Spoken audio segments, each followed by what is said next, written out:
여러분 사랑합니다. 축복합니다. 격세지감을 느끼는 것 같아요. 많이 들어오셔서 감사드리고요. 하나님이 또 좋은 장소를 주신 것 같아요. 어쨌든 간에 히팅이 된 것 같아가지고 약간 뜨거워진 것 같지만은 바라기는 뜨거움 계속 유지하기 바랍니다. 식지 마세요. 그리고 숙소에 가서 좀 시원하게 지내시고요. 오늘은 계속해서 하나님 주시는 그 뜨거움으로 시간을 함께하는 시간 갖도록 하겠습니다. 오늘 말씀을 먼저 보도록 하겠습니다. 고린도 후서 11장 2절 말씀입니다.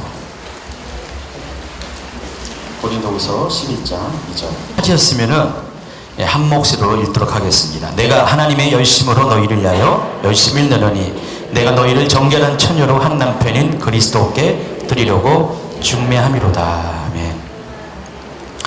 이번에 수련회 여름 캠프의 주제는 뭡니까? 신부의 세대요 일어나라입니다. 여러분 이 단어에 대해서 문장에 대해서 이해하시는 분도 있겠지만은 어쩌면 좀 낯설은 분도 계실 것 같아요. 처음 듣는 표현일 수도 있고요. 어쨌든 간에 듣긴 들었어도 이 말이 과연 무슨 의미인지를 미처 모르는 분도 아마 계실 것입니다. 우리가 이제 항상 하나님께서 보내주신 세대가 있는데 많은 세대가 우리 앞선 세대 가운데 지나왔습니다. 그런데 하나님께서 이 시대, 새로운 세대를 보내주셨는데 그것은 말씀 그대로 신부의 세대입니다. 근데 여러분, 이 신부의 세대가 어떤 시기에 필요한지 아십니까? 바로 마지막 때에 신부의 세대가 일어나야 됩니다. 여러분, 요즘 마지막 때에 대한 인식들을 많이 하고 있습니다. 그래서 하나님이 우리 가운데 허락한 이 시대가 마지막 때인데 여러분 모두가 이 마지막 때에 대해서 어느 정도는 인식하고 아마 계실 것입니다. 많이 들어봤죠? 그런데 마지막 때가 가까우니까 많은 분들이 두려움을 느끼고 있어요. 여러분은 어떨지 모르지만은 많은 분들이 정말 이렇게 마지막 때에 대한 두려움을 갖고 있습니다. 막연한 두려움이 아니라 실제적인 두려움을 가지고 있습니다.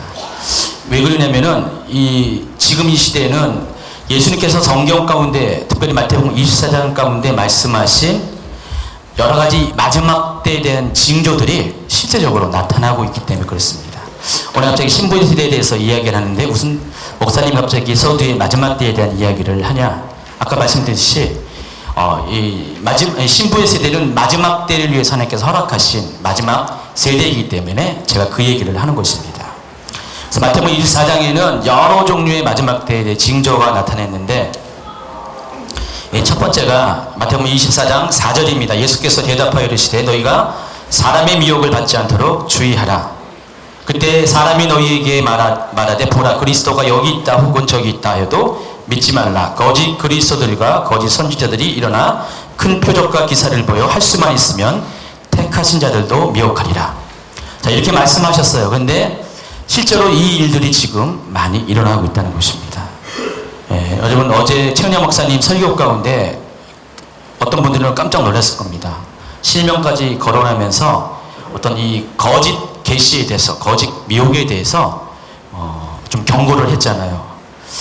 불과 얼마 전에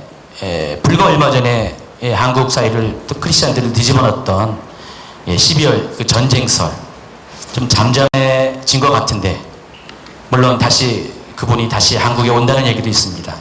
그런데 얼마 안 돼가지고 또 지금 이런 일들이 일어나고 있습니다. 그러니까 9월 달인가요?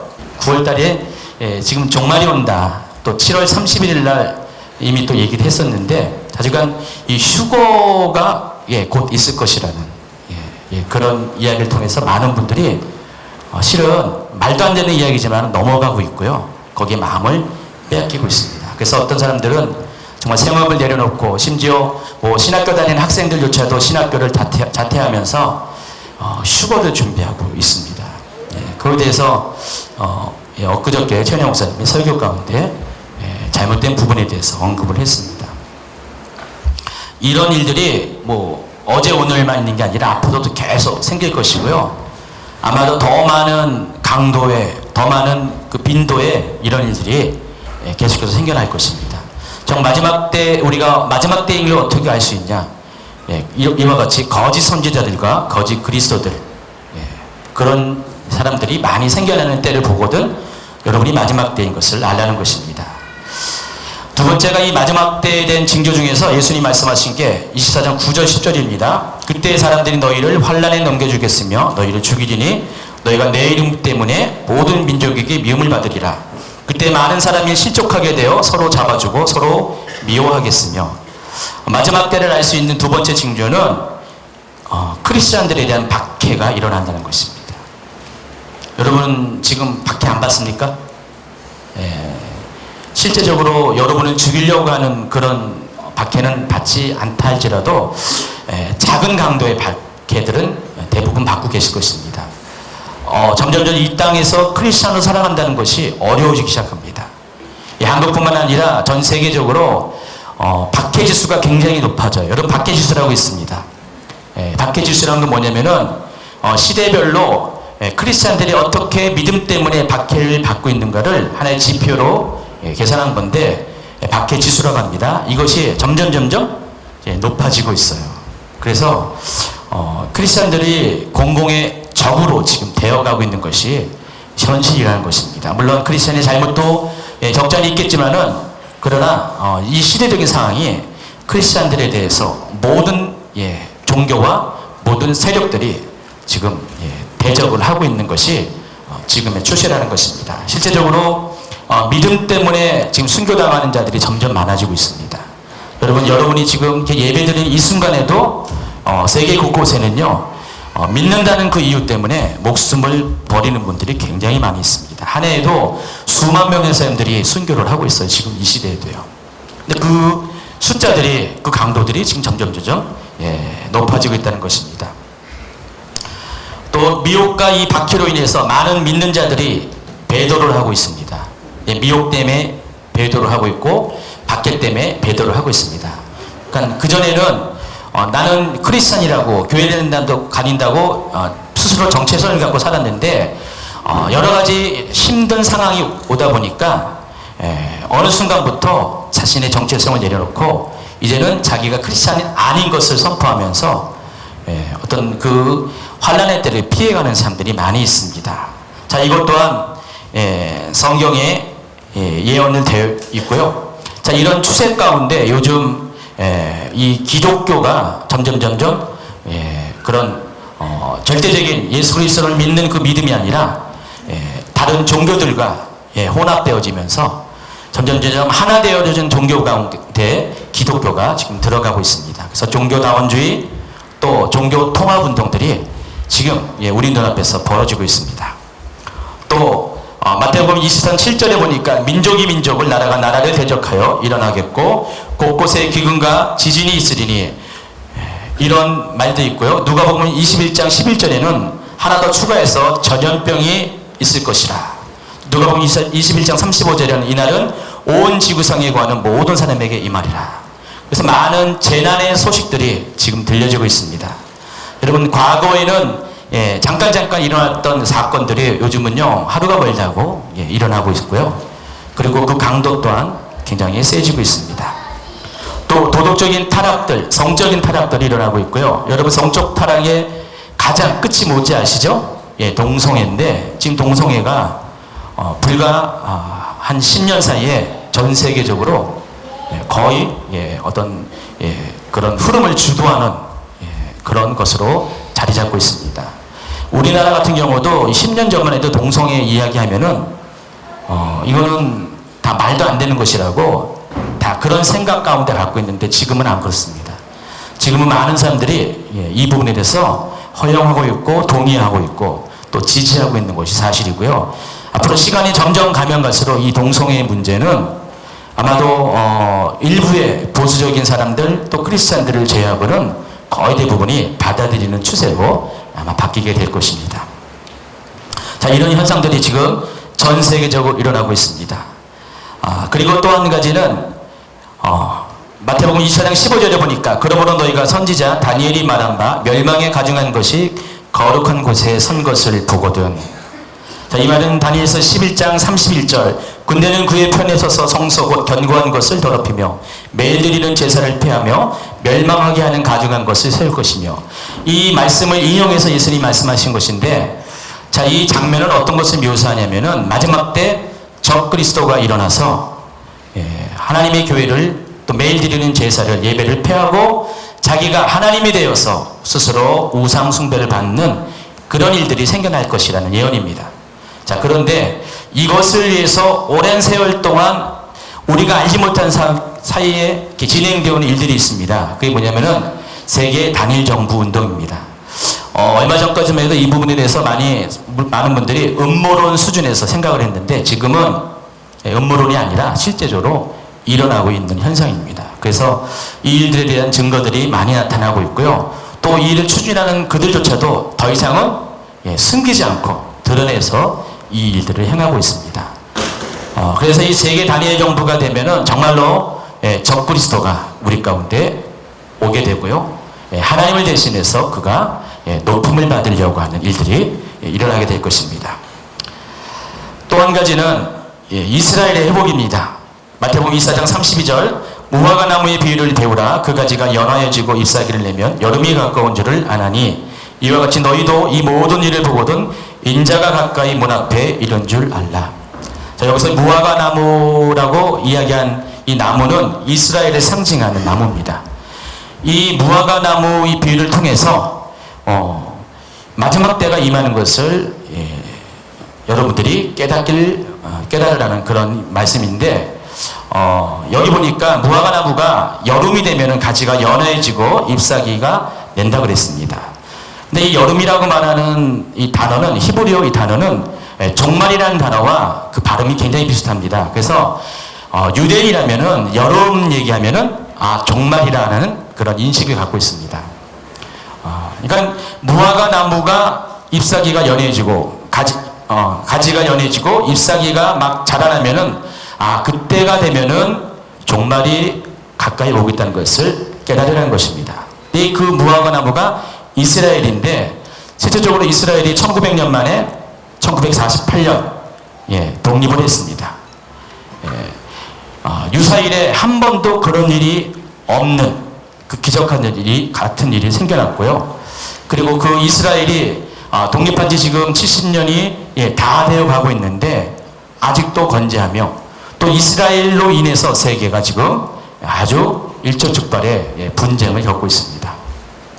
그래서 이 이스라엘의 독립을 통해서 우리가 알아야 될 것은 정말로 종말이 가까이 왔구나, 여름이 가까웠다는 것을 여러분이 아셔야 됩니다. 그리고 또 한 가지가 뭡니까?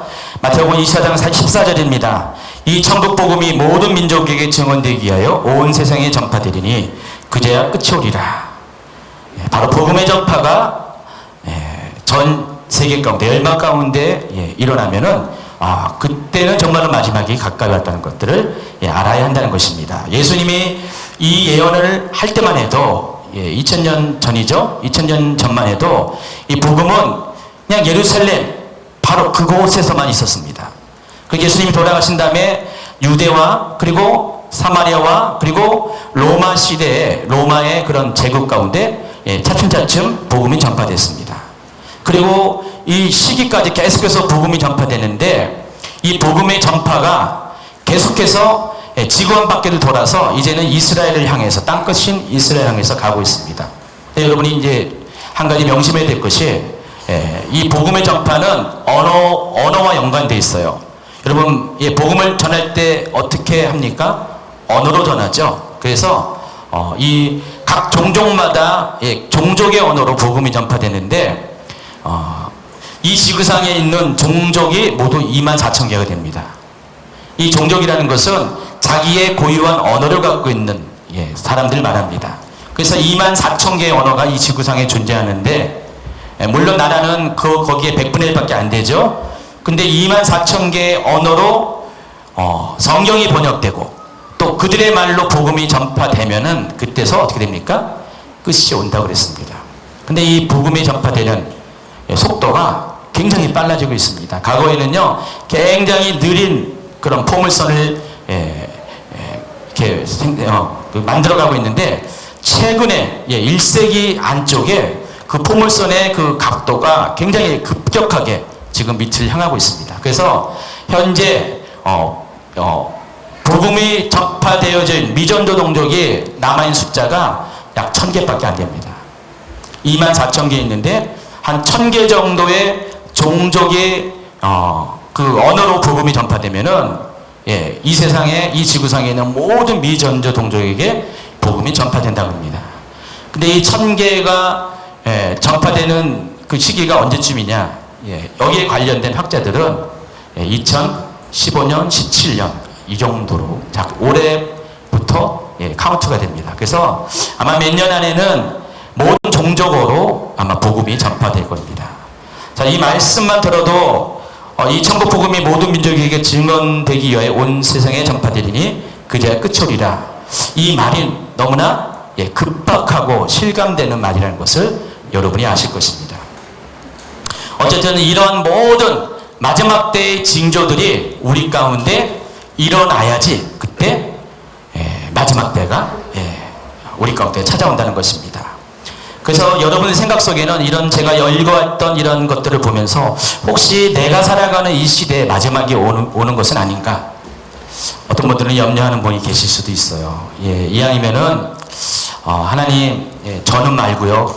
뭐 제 자식들 하면서 저는 그래도 좀 이렇게 좀 편안히 가고 싶습니다.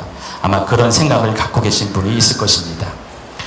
그래서 그런지 그런 분들의 생각 속에는 이 마지막에 대한 두려움이 많이 있습니다.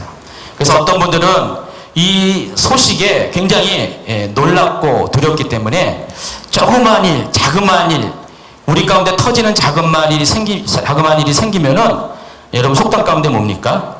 자라보고 놀란 것은 소뚜껑 보고 놀란다. 그런 일들이 많이 생기고 있습니다. 제가 이제 여러 가지 사람들의 그런 반응들을 살펴보면은요, 지금 이 세상 가운데 마지막 때에 대한 징조에 대한 지식을 알고 있기 때문에 어떤 일이 생기면은요, 지금 당장 마지막 때가 임한 것으로 사람들이 거의 이렇게 확진합니다. 여러분 아마 그 카페나 무슨 인터넷 보면은 제일 많이 언급되는 게 뭔지 아십니까? 고가 마국의 전쟁. 여러분 기억하시죠? 이 고가 마국의 전쟁이 왜 언급되냐면은 이스라엘과 관련돼 가지고 이스라엘과 이란과 또 러시아와 관계돼 가지고 이스라엘을 둘러싼 그 대항하는 세력들이 좀 뭔가 갈등이 좀만 불거지면은 좀 있으면 고가 마국의 전쟁이 일어난다 하면서 굉장히 예민하게 반응을 하고 있습니다. 그래서 또 뭐 무슨 요즘 개기월식 관련된 그런 것들 그런 걸 관련돼 가지고 또 이제 9월 10월이 또 이렇게 휴거가 일어나는 달이다라고 이렇게 이야기하는 사람들 많이 있습니다. 그런데 제가 여러분에게 말합니다. 아직은 아니에요. 정말 아직은 아닙니다.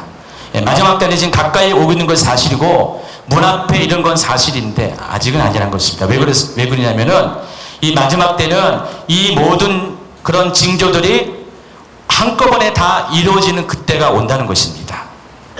모든 징조의 교집합이 완성되는 그 시기에 정말로 마지막 때가 오지, 이 중에서 어느 한 가지만 특정돼서 이것들이 성취되었다고 마지막이 임한다는 것은 아니라는 것입니다.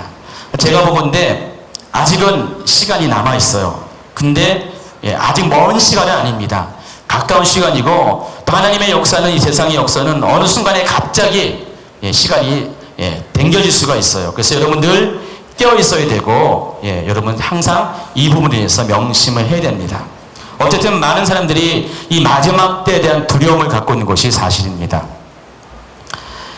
그러나 그럼에도 불구하고 이런 두려움도 어느 정도는 긍정적인 역할을 하는 것이 사실이에요. 여러분이 마지막 때에 대한 두려움이 없으면은 마지막은 준비하지 않습니다. 그렇죠? 이 세상에 내가 여기까지 살아왔던 그 생활에 만족하고요. 정말 그냥 여기가 좋사오니 하면서 여러분은 마지막 때에 대한 두려움이 없기 때문에 자신의 삶을 돌아보지 않습니다. 그러나 적어도 급박하게 임한다는 이 마지막 때에 대한 두려움이 있으면은요, 적어도 자신의 삶에 대해서 이제는 돌아볼 줄 아는 그런 것은 있다는 것입니다. 그래서 어쨌든 간에 저는 이 마지막 때에 대한 사람들의 두려움이 100% 나쁘다고는 보지 않습니다. 어쩌면은 좋은 면도 있다는 것입니다.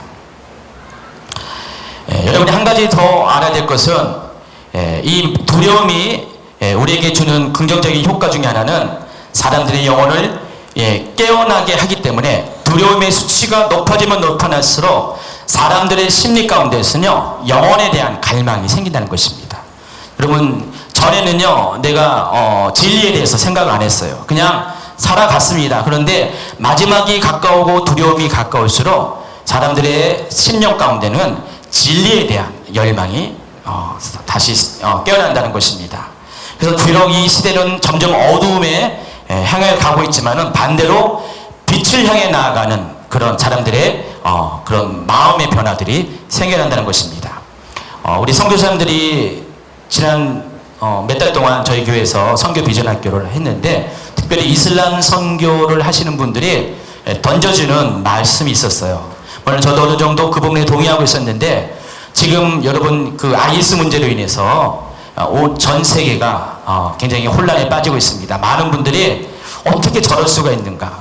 또 IS를 바라보고 또 이슬람의 그런 확장을 바라보면서 크리스천들은 굉장히 좀 두려움을 느낀 것이 사실인데 그러나 그 이면에는요 놀라운 일이 일어나고 있습니다. 바로 그 IS 때문에 기독교의 부흥이 일어나고 있습니다. 그 IS 때문에 이슬람 속에서 정말로 예수 그리스도를 찾는 무리들이 일어나고 있다는 것입니다.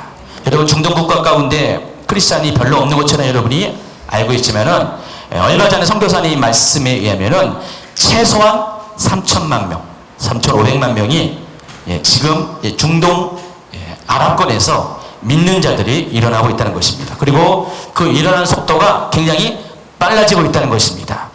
그 중에 한 측면이 바로 IS가 큰 역할을 했다는 것입니다. 그러니까 IS 때문에 많은 무슬림들이 이슬람에 대한 회의를 갖고 정말 이것이 진리일까? 정말 이것이 참 종교일까? 회의를 가지면서 기독교에 대해서 마음을 열고 누군가가 복음을 전할 때 기독교를 받아들이는 일들이 많아지고 있다는 것입니다. 하나님은 사람들을 통해서 지금 복음을 전하고 있지만은 예수님 스스로가 지금 사람들의 꿈속에 나타나시고요. 환상 가운데 나타나시면서 무슬림들에게 지금 복음이 전파되고 있습니다. 그래서 많은 자들이 예수를 믿고 있어요. 여러분 그 시아파의 종주국인 이란 아시죠? 이란은 1976년 이후로 이슬람 혁명 이후에 완전히 세상과 문을 닫고요. 정말 이슬람의 그런 법이 통치하는 그런 강력한 이슬람 국가로 변신했습니다.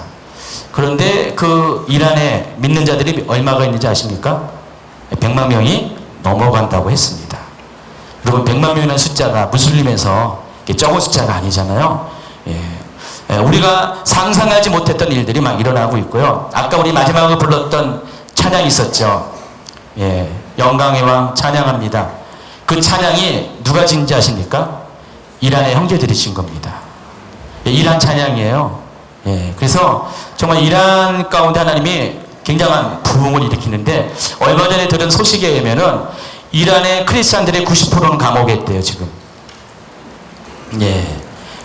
그 박해 가운데도 그들은 복음을 부인하지 않고 지금 예수님을 믿는 믿음 가운데 서가고 있습니다.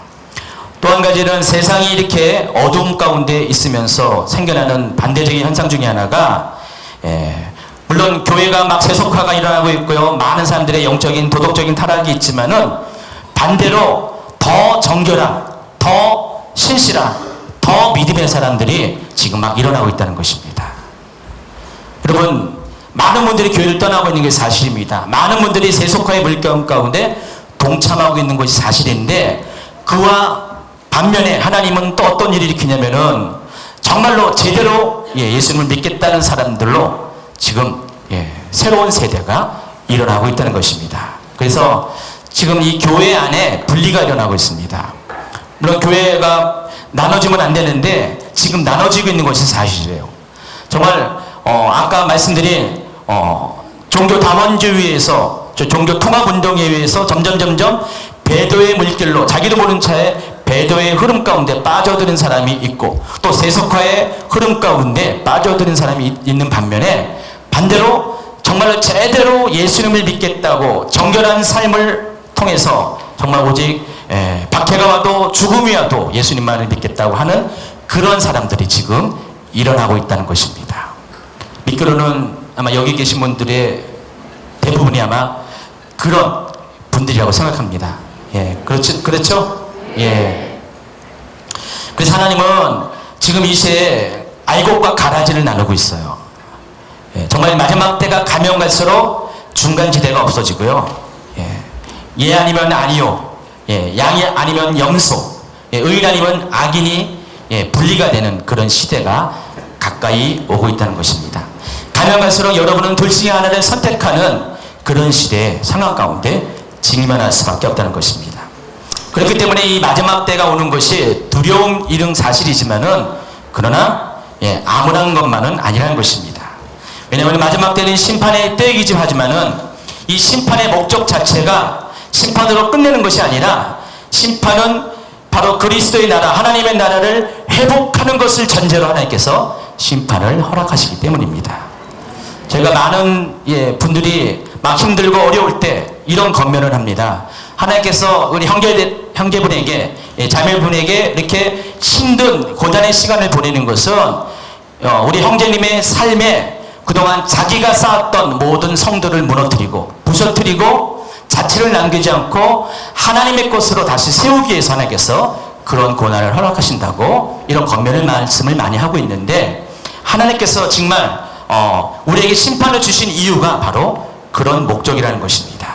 이 세상 가운데 있는 이 세상에 싸우는, 이 세상의 원리에 의해 싸우는 모든 문명과 또 문화와 또 사람의 지식들을 다 무너뜨리고 심판을 하고 하나님의 것으로 다시 회복시키기 위해서, 옛적에 하나님께서 에덴 동산에 허락했던 바로 하나님의 그 나라와 그 원리를 다시금 회복시키기 위해서 우리 가운데 심판을 주신다는 것입니다. 그래서 믿지 아니한 자들에게는 심판은 두려움이지만은, 그러니 믿는 자들에게는 오히려 심판은 하나님의 회복을 위한 하나의 전제가 되는 것이라고 여러분 생각하시고, 오히려 이 마지막 때가 오는 것에 대해서 여러분 두려워하지 않고 기쁨으로 마라나타 주 예수여 어서 오시오소라고 여러분 하나님께 나아가길 바랍니다.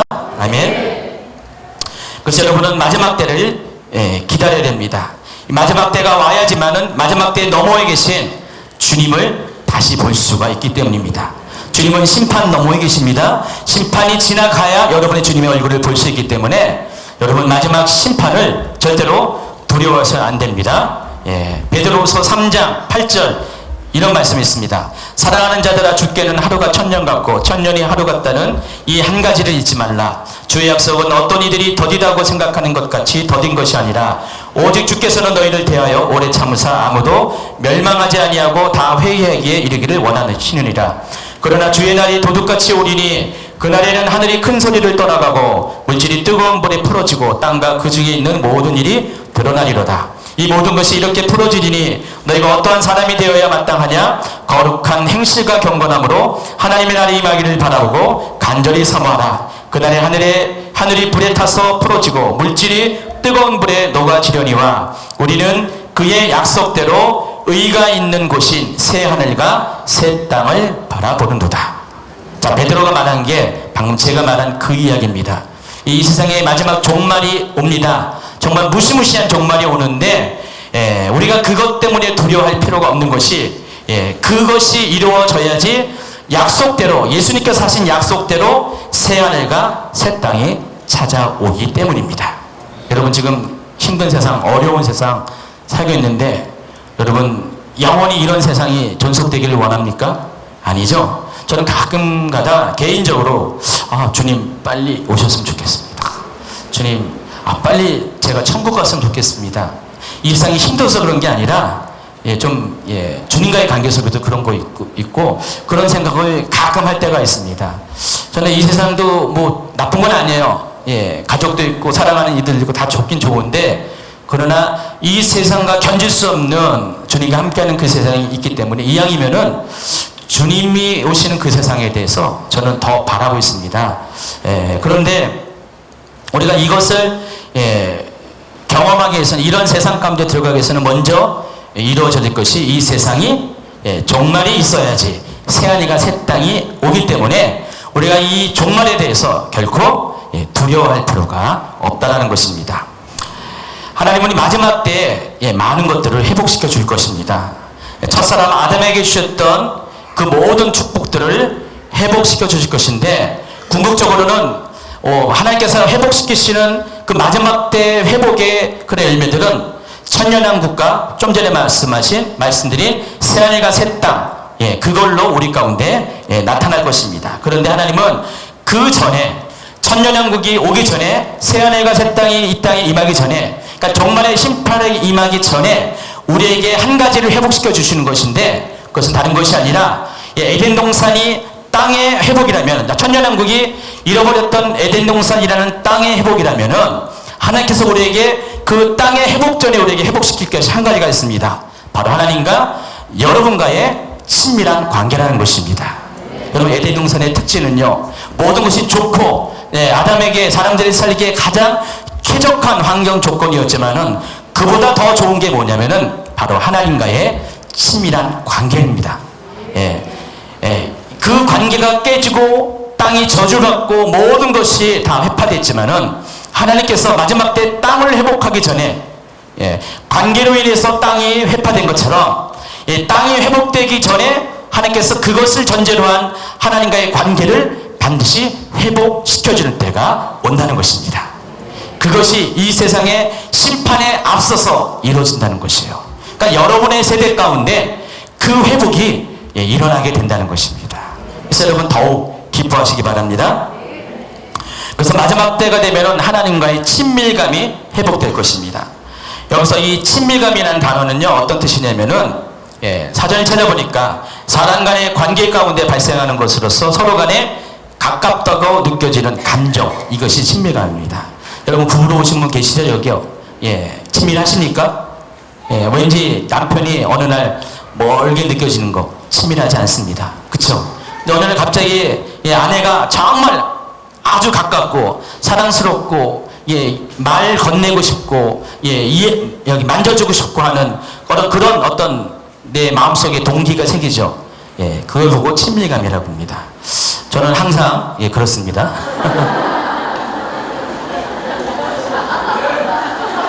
왜요? 왜요?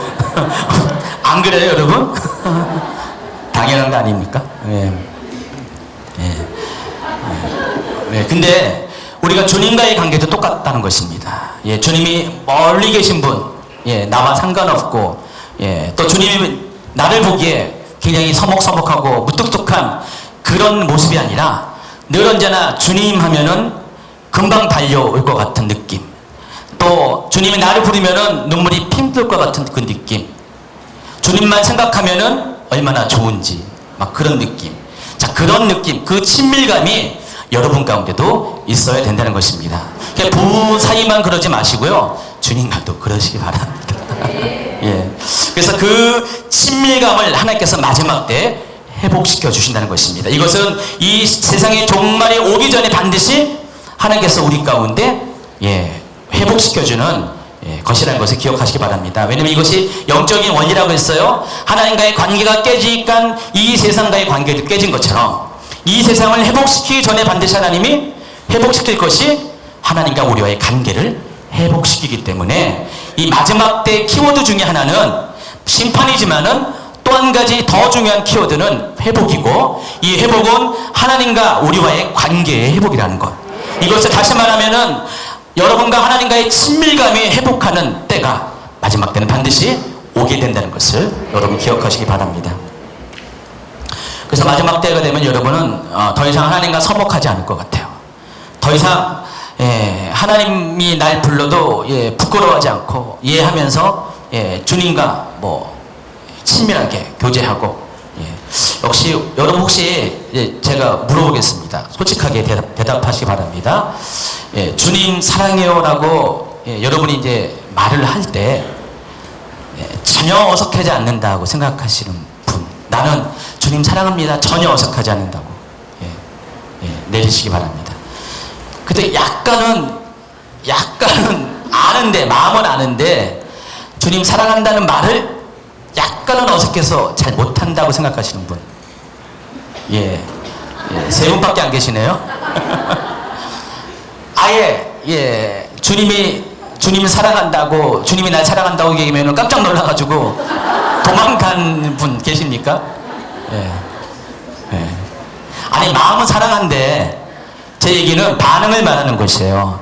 마음은 다 사랑하죠. 그쵸? 사랑하는데, 여러분의 태도, 반응이 정말 사랑한다는 것이 전혀 부끄러움이 없이 그냥 당연한 것으로 받아들이는 분이 제가 보니 여기 97%가 넘습니다.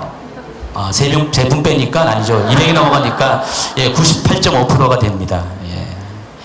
근데 약간의 서먹함이 있는 분이 있다면은요, 그거는 어쨌든 하나님과의 나 사이의 이 친밀감이 행동으로서 좀 이렇게 변화가 필요합니다. 저도 솔직하게 주님이 저를 사랑한다고 했을 때는 분명히 저는 뭐 이렇게 당연히 부담 없이 받아들이는데, 주님 사랑합니다에 대해서 입술로 아주 자연스럽게 고백한 것이 그렇게 오래된 것 같지 않습니다.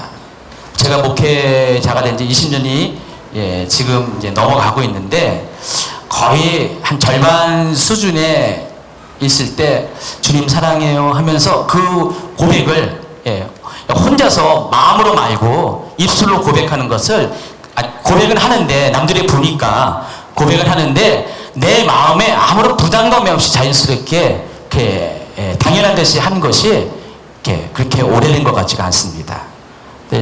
근데 많은 분들이 실제로 저와 같은 그런 분들이 많이 있어요. 그러니까 여러분은 그래도 98.5%의 확률로 이렇게 하고 있는데, 정말 많은 분들이 주님 사랑합니다는 것이 그냥 하긴 하지만 마음속에 뭔가 좀 부담을 가지고 쑥스러움을 가지고 말하는 분들이 많이 있다는 것입니다. 그런데 이것은 하나님과의 친밀감에 문제가 있다는 것들을 여러분이 깨달으시기 바랍니다. 친밀감은요, 정말 하나님과의 관계 속에서 마음뿐만 아니라 내 행동과 언어 모든 것들이 사랑한다는 것이 아주 당연스럽고, 그것이 그렇게 하는 것이 내 삶에 아주 습관처럼 되는 것이 바로 친밀감이라는 것입니다. 여러분, 아담이 에덴 동산에 있을 때 하나님께서 어떻게 그를 만나셨습니까? 동산에 거니실 때 어떻게 됩니까? 아담아, 그러면 네 하고 와가지고 같이 거니시면서, 그래 오늘은 뭐 했니? 하면서 하와는 잘 지냈고 하면서 거기 그 곰도 있는데 곰하고 싸우지 않았니? 말 잘 듣니? 하면서 아마 그랬을 거예요. 어쩌면 뱀한테도 막 뱀과는 사이가 괜찮았니? 하면서 그런 아마 친밀감 가운데 동산을 거니셨을 것입니다. 자, 그때 아담이 무슨 옷을 입었습니까? 누드옷. 누드옷을 입었는데도 전혀 부끄러워하지 않았죠. 그래서 친밀감은 그거예요. 내가 수치가 있어도 그 수치를 보여줄 때 전혀 부끄럽지 않는 거.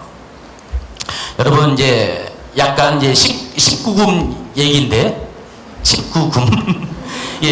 부부 사이에 가장 친밀한 사람들이 어떤 사람인지 아십니까? 바로 그거예요. 벗어도 부끄럽지 않은 거. 그게 친밀한 것입니다. 정말 하나님과 우리의 사이가 아무리 우리가 부끄러운 것이 있어도 전혀 부끄럽지 않게 느껴지는 것이 그게 가장 친밀한 것인데, 어느 순간에 이 친밀감이 깨졌습니까? 죄가 들어왔을 때. 그래서 죄가 들어왔을 때 제일 먼저 반응하는 것이 바로 그거예요. 내 벗은 몸이 부끄러운 거예요. 그러니까 내 죄악이, 내 수치가 부끄러운 것입니다. 바로 친밀감이 깨어질 때 생겨나는 그런 대표적인 현상이라는 것입니다. 근데 하나님은 에덴 동산에서 어쨌든 간에 아담과 하와와 더불어서 늘 언제나 동산을 거니시면서요, 항상 이야기하고 항상 대화 나누면서요, 때로는 고민 상담도 들어줬거든요. 아마 아담이 하와에 대해서 약간 이렇게 좀 이렇게 갈등이 있을 때도, 하나님 어떡하죠?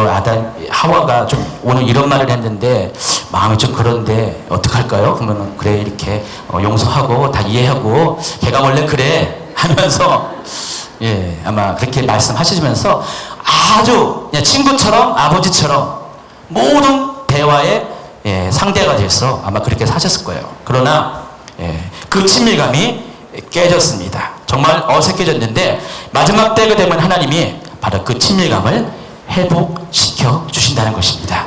아멘.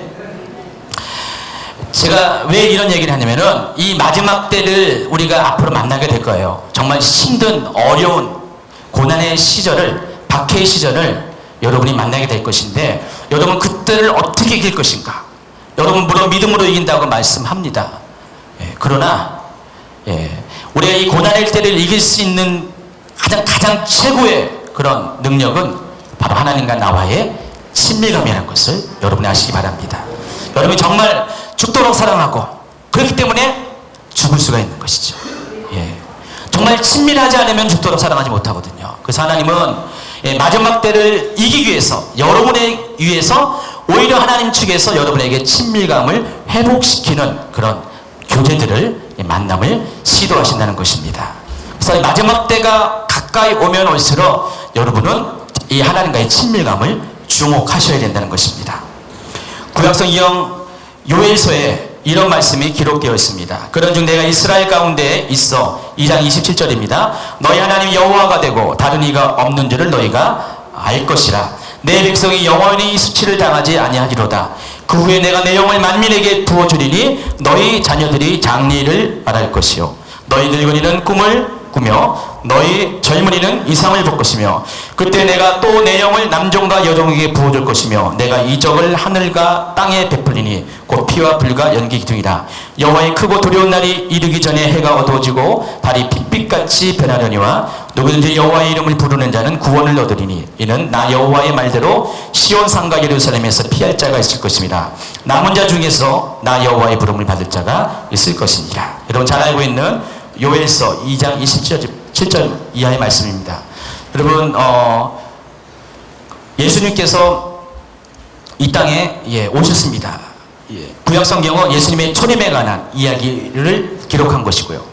또 신약성경은 예수님이 이 땅에 다시 오실 것에 대한 재림에 관한 이야기를 기록한 것인데, 근데 구약성경 안에도 예수님의 재림에 관한, 마지막 때에 관한 몇 가지 예언들이 있어요. 아까 읽어드린 이 다니엘서도 해당하는 것이고 또 여기 요엘서도 마찬가지입니다. 이 부분은 진짜로 이스라엘의 민족적인 심판이 임하는 여호와의 날에 대한 예언이기도 하지만은, 그러나 궁극적으로 종말에 있을 마지막 때 일어날 일에 대한 예언이기도 합니다.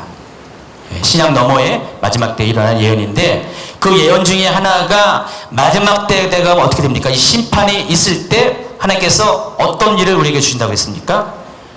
바로 계시의 회복이 우리 가운데 있을 것이라고 말합니다. 여기서 세 가지 계시에 대해서 이야기합니다. 예언, 꿈, 환상. 자, 이 예언과 꿈과 환상은 어떤 목적으로 우리에게 주신 것입니까?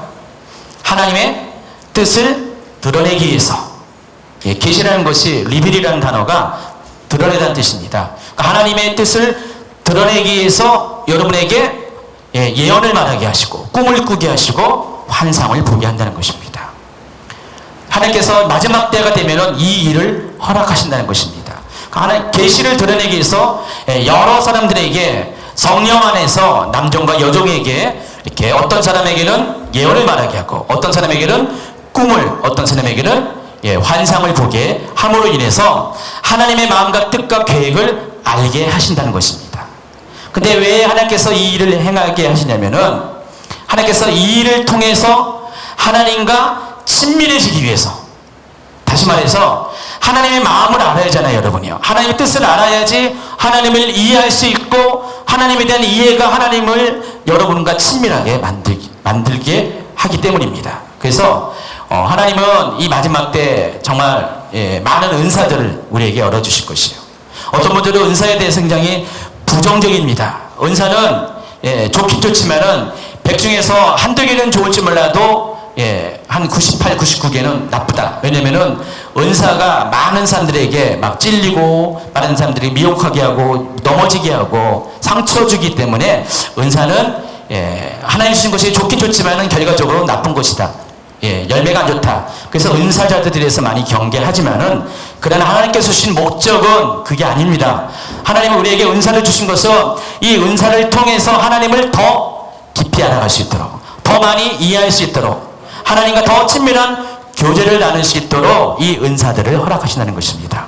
그래서 하나님이 이 마지막 때의 친밀감의 회복이라는 큰 주제 안에는요, 이 은사의 회복도 들어가게 된다는 것입니다. 그래서 하나님은 점점 가면 갈수록 이런 영적인 세계에 대해서 많은 사람들에게 경험을 하게 하실 것이고, 보게 하실 것이고, 느끼게 하실 것입니다. 이미 이 가운데 있는 분들 중에서도요, 이런 영적인 것들이 많이 찾아와서 전에는 느끼지 못했던 어떤 하나님의 그런 마음도, 아까 말한 것처럼 예언과 꿈과 환상을 통해서 조금씩 알아가는 사람들이 아마 많아졌을 것을 저는 확신합니다. 그래서 마지막 때가 가면 갈수록 이런 일들이 더 가속이 붙을 것이에요. 점점 예언의 세대가 일어나게 될 겁니다. 계시록 11장에 보면요, 두 증인이라는 마지막 때의 사역자가 등장하는데, 뭐 어떤 사람은 문자적으로 두 사람을 말하기도 하지만은 제가 보기에는 문자적인 두 사람은 아닐 것이고요. 이것은 그 두 증인의 사역과 같은 하는 많은 자들이 일어나는데, 두 증인의 사역의 가장 핵심적인 것은 예언 사역입니다. 또 회개 사역입니다. 그러니까 많은 자들에게 하나님의 말씀을 예언하게 함으로 인해서 그 사람들을 하여금 돌이켜서 회개하는 일. 자, 그 일을 누가 했냐면은 예수님이 오실 때 바로 세례 요한이 했습니다. 그래서 이 두 증인을 가리켜서 엘리야라고 소개하고 있습니다. 그러니까 마지막 때는 엘리야가 온다는 겁니다. 예수님의 초림 때만 엘리야가 온 것이 아니라 마지막 때도 엘리야가 오는데, 이 엘리야의 사역은 회개와 예언의 사역인데, 이 일을 하게 하는 맡은 사람이 두 중이라는 거예요. 계시록 11장에는요. 그래서 이 마지막 때 일어나는 그런 현상 중에 하나가 바로 이런 예언 사역들이 많이 일어나게 된다는 것입니다. 그래서 하나님은 가능하면 많은 사람들에게 하나님의 뜻을 알기를 원해요. 하나님의 마음과 하나님의 계획을 알기 원합니다. 이 세상이 어떻게 나아가고 있는 것인가를 하나님은 사람들이 다 알고 그에 대해서 대비하고 준비하고 깨어있고, 그래서 심판을 받지 않고 멸망이 되지 않고 하나님 나라에 들어갈 수 있도록 하나님은 이 마지막 때 그런 세대들을 일으켜 주신다고 말씀을 하고 있습니다. 그래서 그 세대 중에 하나가 여러분이 될 수가 있어요. 하나님이 정말 여러분에게 어느 날부터 정말 예언의 세대로 여러분을 부르셔서 하나님의 마음을 알 수 있도록 꿈과 환상과 또 예언들을 이렇게 말할 수 있는 능력들을 주신다고 말씀하십니다. 그래서 이 마지막 때 이러한 운동들을 통해서 하나님은 많은 부흥들을 허락하실 것입니다. 지금은 우리가 좀 교회가 약해졌고요, 힘이 없는 것처럼 보이지만은 정말 마지막에 이르게 되면 하나님은 교회 가운데 많은 성령의 역사들을 주실 것이고요, 이 폭발적인 성령의 역사를 통해서 교회가 한 번 더 부흥을 할 때가 반드시 찾아오게 된다는 것입니다. 자, 여기까지가 서론이고요.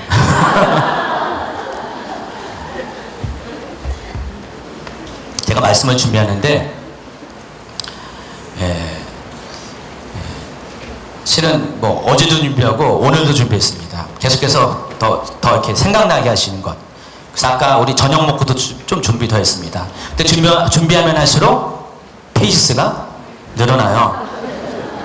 페이스가 늘어나는데 하다 보니까 지금 페이지수가 원고가 12페이지가 됐어요. 근데 지금 이제 4페이지 마감하고 있습니다. 아직 뭐 신부의 세대에 관해서 본론도 얘기 안 했는데, 그래도 감사한 것은 여러분 어차피 집에 갈 일 없잖아요.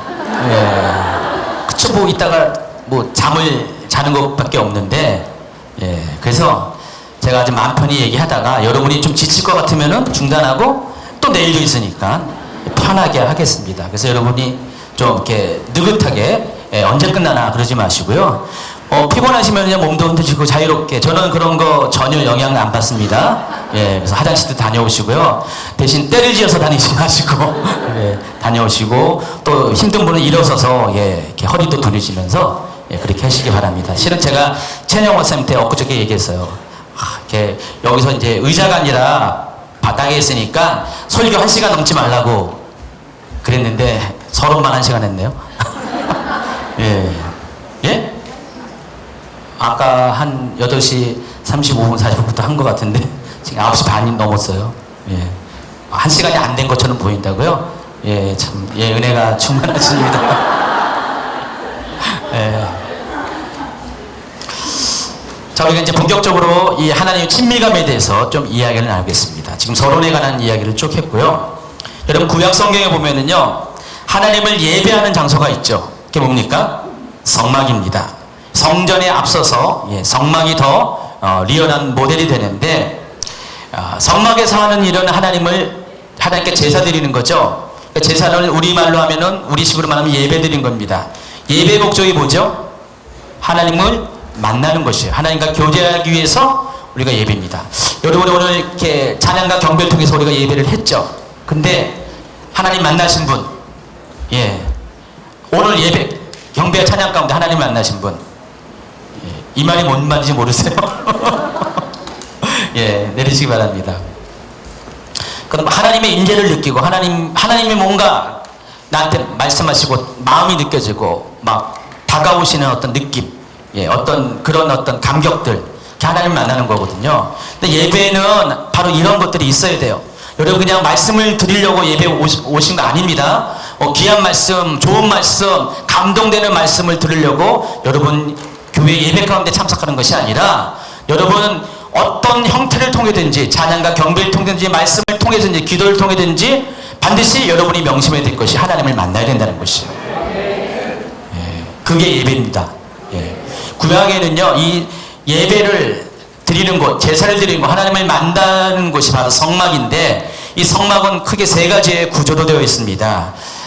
제가 이제 PPT를 미리 준비했으면 좋을 텐데, 여러분 다 아시는 거죠? 첫 번째가 바깥들, 성막 구조 안에는요, 성막이 뭐예요? 텐트잖아요. 그러니까 텐트를 둘러싸고 있는 벽 같은 역할을 하고 있는 울타리가 있는데, 그 울타리 안의 공간을 바깥들이라고 합니다. 여러분 이제 집이 있으면은 마당을 말하는 것이죠. 그리고 집이 있죠. 그 집에 해당하는 것이 이제 성막입니다. 성막은 두 가지로 구분하는데, 성소와 또 성소 안에 끝에 있는 가장 거룩한 성소, 지성소라고 하는 곳이 있습니다. 이 세 가지가 성막을 구성하는 아주 구조입니다. 자, 그런데 성막은 크지 않아요. 가로 세로 길이가 25m, 50m밖에 안 됩니다. 굉장히 작은 거예요. 이방 종교의 성전에 비하면, 그 신전에 비하면 굉장히 작은 것인데, 그래서 이 성막 가운데 이 바깥들의 역할은 어떤 것이냐면은, 이 바깥들에는 몇 가지 중요한 게 있습니다. 두 가지가 중요한 게 있는데, 뭐가 있습니까? 번제단이 있죠. 그리고 물두멍이 있습니다. 이 번제단은 어떤 곳이냐면은, 죄를 지은 사람이 자기의 죄를 속량하기 위해서, 속죄하기 위해서 제물을 가져다가 제물 위에 머리에 안수해서 자기 죄를 전가한 후에 그 제물을 도축해가지고, 그냥 알기 쉽게 도축합니다. 도살장에 똑같이 도축해가지고 머리 자르고 팔다리 자르고 내장을 껍질 벗기고 내장을 빼내가지고 피는 피대로 따로 해가지고 하나님께 번제로 드리는 것, 태워드리는 것, 이것이 제사입니다. 그래서 이 바깥들은 일반 사람 중에는 제사장과 대제사장 다 포함 모든 사람들의 죄를 속량하기 위해서 그 번제단에다 제물을 드리는 역할을 하는 것이 번제단입니다. 그래서 거기 안에는요, 누가 들어올 수 있습니까? 모든 사람이 들어오고 있어요. 죄인인 사람들은 다 들어가 있습니다. 물론 성전 시대가 되면은요, 그 뜰에는 이스라엘 사람만 들어오고요, 유대인, 여기 이방인들은 못 들어왔습니다. 이 성전 시대가 가면서, 그러니까 특별히 헤롯 성전 시대 가면은 이 성전이 점점 확대되면서 이 뜰들이 몇 개가 더 만들어집니다. 그러나 성막 시대에는요, 딱 요 세 가지로 구분되는데, 이 바깥들은 모든 사람, 죄인이면 누구든지, 이 세상 누구든지 죄를 속량하기 위해서 들어올 수 있는 것이 바로 바깥들입니다. 그리고 물두덩은 제사장들이 성소에 들어가기 전에 손발을 씻기 위해서 손 닦는, 발 닦는 그런 항아리를 말하는 것입니다. 그래서 두 가지가 번제단과 물두덩이 바깥들에 있습니다. 근데 이 뜰은 모든 사람이 들어올 수 있고요, 누구나 들어올 수 있는데, 중요한 것은 거기까지라는 것입니다. 일반 백성들은 거기까지 들어가고 이 성소는 일반 백성들이 들어갈 수가 없습니다. 성소에 누가 들어갑니까? 오직 제사장들, 레인들이 다 들어가는 게 아닙니다. 레인들은 레인 중에서 제사장을 따로 뽑았잖아요. 더 구별된 거예요. 레인 중에서 아론의 자손들만 제사장이에요. 그래서 레인들 다 들어가는 것이 아니라 제사장들만 성소에 들어갈 수 있습니다. 성소에는 세 가지가 있는데 떡상과 등대와 분향단입니다. 시간이 많지 않아 가지고 제가 이제 그거만 얘기했고요. 그리고 세 번째, 성소보다 더 깊은 곳에 지성소가 있는데, 지성소는 한 가지밖에 없죠. 뭐가 있습니까? 법궤가 있습니다. 여러분, 법궤는 언약궤를 말하는 것입니다. 이렇게 가로서 이렇게 네모난 직사각형의 그런 박스, 상자를 말하는 것인데, 그것은 금으로 만들어졌고요. 또 이 법궤 위에는 뚜껑이 달려 있는데, 이 뚜껑 위에는 뭐가 있습니까? 케루빔이라는 천사, 두 명의 천사가 서로 날개를 마주해서 이렇게 양쪽으로 이렇게 조각이 있습니다. 그래서 이 법궤 안에는 여러분 알고 있는 내용물들이 있죠. 언약 돌판이 있고요. 또 아론의 쌍난 지팡이가 있고, 그리고 말씀을 담은 만나를 담은 항아리가 있습니다. 이 세 가지가 전부의 별거 아닙니다. 근데 제일 중요한 것이 바로 이 법궤의 뚜껑입니다. 뚜껑은 아까 얘기한 것처럼 양쪽에 케르빔이라는 두 천사가 있는데, 이 뚜껑 가운데 있는 장소, 이 두 천사의 가운데 있는 장소를 가리켜서 뭐라고 부르냐면은 궁율의 자리라고 부릅니다. 궁율의 자리. 이 궁율의 자리라는 것이 뭐냐면은 하나님께서 궁율을 베푸는 장소라는 뜻입니다. 그래서 그 부분을 가리켜서 다른 말로 속죄소라고 부릅니다. 속죄소. 죄를 속량시키는 장소라는 것입니다. 하나님은 이 법궤 위에 좌정하셔서 사람들의 모든 죄를 속량시켜 주신다고 합니다. 그래서 궁율의 자리라고 합니다. 또 다른 말로 이 자리를 가리켜서 시온자라고 합니다. 시온자라는 것은 하나님이 정말 임재하는 그런 좌석을 말합니다. 그래서 이 두 천사는요, 어떤 모양을 갖고 있냐면은 마치 그 서로가 마주친 이 날개 모양이 어떻게 보면은 사람이 그 날개에 앉으면은 의자가 되는 것처럼 되어 있어요.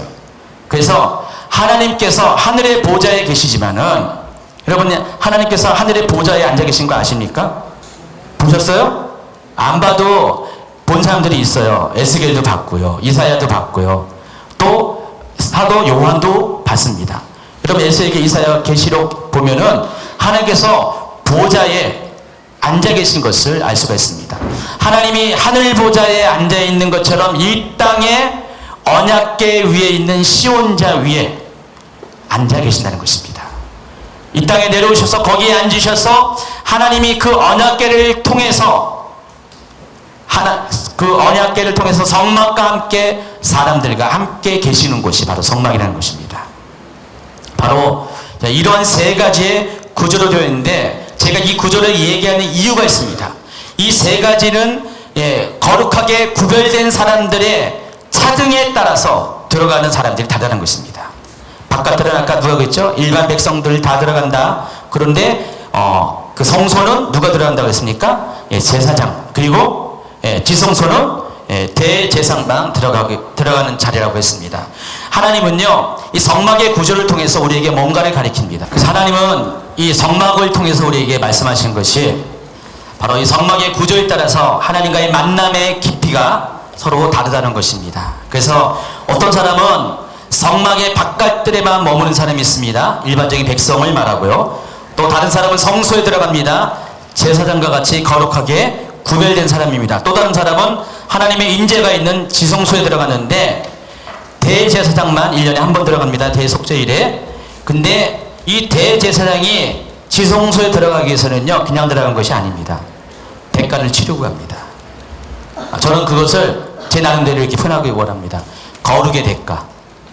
그러니까 지성소에 들어가기 위해서는요, 거룩함의 대가를 치러야 한다는 것입니다. 왜냐면은 거룩하지 못하면 죽습니다. 여러분, 죽습니다. 대제사장이 실제로 죽는 경우가 있었던 것 같아요. 그래서 대제사장이 들어갈 때 어떻게 됩니까? 끈을 달고 들어가죠.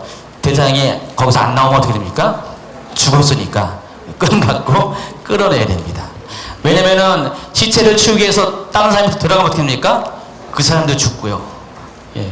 그래서 그런 일이 있습니다. 그만큼 대가를 치러야 돼요. 그러니까 거기에 들어가면 그런 일이 있기 때문에 대제사장으로서 지성소에 들어가기 위해서는 반드시 자신의 삶에 대해서 거룩이라는 대가를 완전히 치른 다음에 들어가는 곳이기 때문에, 그래서 지성소는 아무나 들어갈 수 없기 때문에 그만큼 희소 가치가 있고 우리가 들어가길 원하지만은 거기 들어가기 위해서는 이와 같이 죽음을 불사한 대가를 치러야 되기 때문에, 삶의 거룩이라는 혹독한 대가를 치러야 되기 때문에 이것은 아무나 들어간 것이 아니라는 것입니다.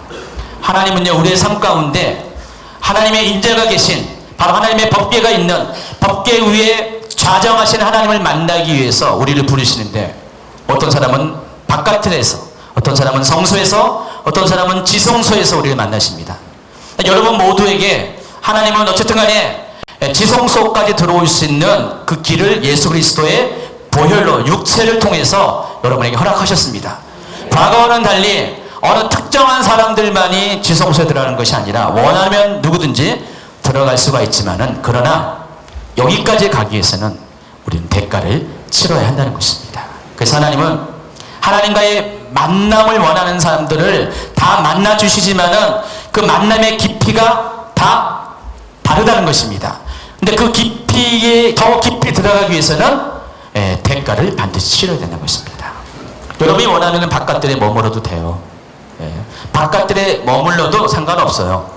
여러분 바깥들에 머문다고 해서 여러분이 천국 못 가는 건 아닙니다. 지금 이 얘기는 구원받냐 구원받지 못하느냐 문제가 아니라 이미 구원을 전제로 해서 하나님과의 친밀감이 어떻게 다른가, 그것을 이야기하고 있어요.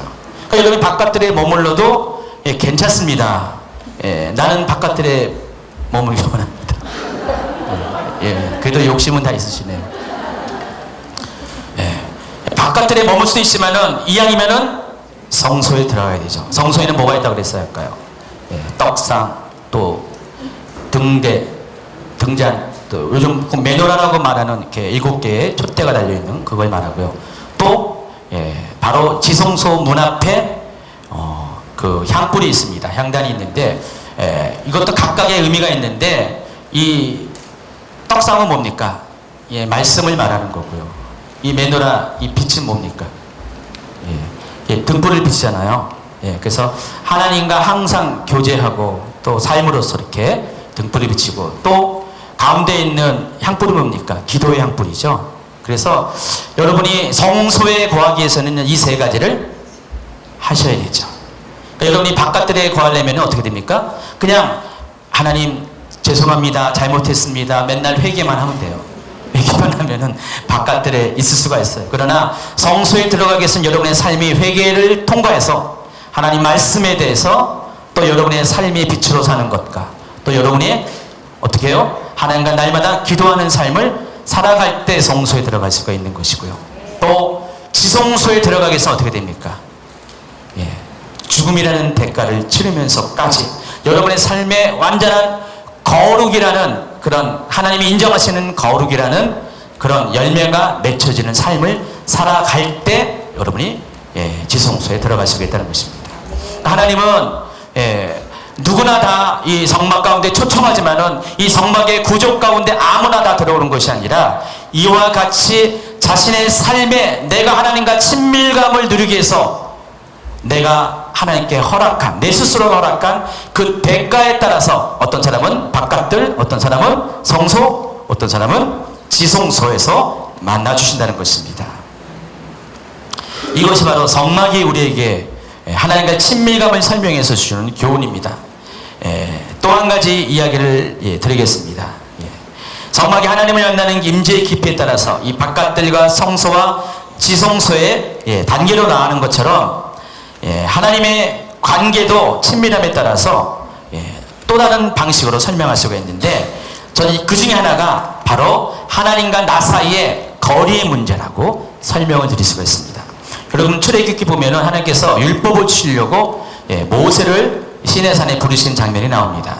그런데 하나님께서 시내산 위에 강림하셨을 때 하나님은 백성들을 처음에 부르고요. 또 백성들 중에서 특별한 몇 사람의 장로와 70명의 장로를 부르시고 또 그 중에서 모세와 여호수아를 부르고 그리고 시내산 정상에서 모세만을 만나는 장면을 볼 수가 있죠. 생각나시죠? 그래서 저는 이 장면을 보면서 하나님과 나 사이의 그런 친밀감도 이와 같이 거리의 문제로 설명될 수가 있다고 생각합니다. 첫 번째가 일반 백성에 해당하는 것인데 바로 그들은 어디에 있냐면은 출애굽기 19장 11절에 보니까 준비하게 하여 셋째 날을 기다리게 하라. 이는 셋째 날에 나 여호와가 온 백성의 목전에서 시내산에 강림할 것임이니 너는 백성을 위하여 주위에 경계를 정하고 이르기를 너희는 삼가 산에 오르거나 그 경계를 침범하지 말지니 산을 침범하는 자는 반드시 죽임을 당할 것이라. 하나님은 백성들이 하나님의 산에 오르지 못하도록 어떻게 됩니까? 어떤 경계를 졌어요. 그리고 백성들은 경계 밖에 서게 했습니다. 그래서 이것을 이제 다른 말로 하면은 임재의 가장자리. 임재 안에 있는 건 맞는데 임재의 제일 원으로 따지면 그 임박한 그 끝선에 서 있는 사람이 있다는 것입니다. 여러분 교회 안에 들어오잖아요. 하나님의 임재가 있는 교회 안에 들어오는데 어떤 사람은 실제로 그래요. 이왕 들어오면 팍 뛰어들면 좋은데 가장자리에서 계속해서 아주 그냥 이렇게 줄타기 하는 식으로 이렇게 구원을 받기는 받는 것 같은데 잘못하면은 구원에서 탈락될 수도 있는 아주 외줄타기를 하는 분들이 가끔가다 있는 것을 볼 수가 있습니다. 실제로 그런 무리들이 있어요. 구원 안에 들어있는 건 사실이에요. 천국 가는 건 사실인데 그 가장자리에서 가장 하나님과 멀리 떨어져 있는 사람이 있다는 것입니다. 근데 이런 사람의 특징은 어떤 것이냐? 하나님을 어떻게 보냐면은 두려움의 대상으로 봅니다.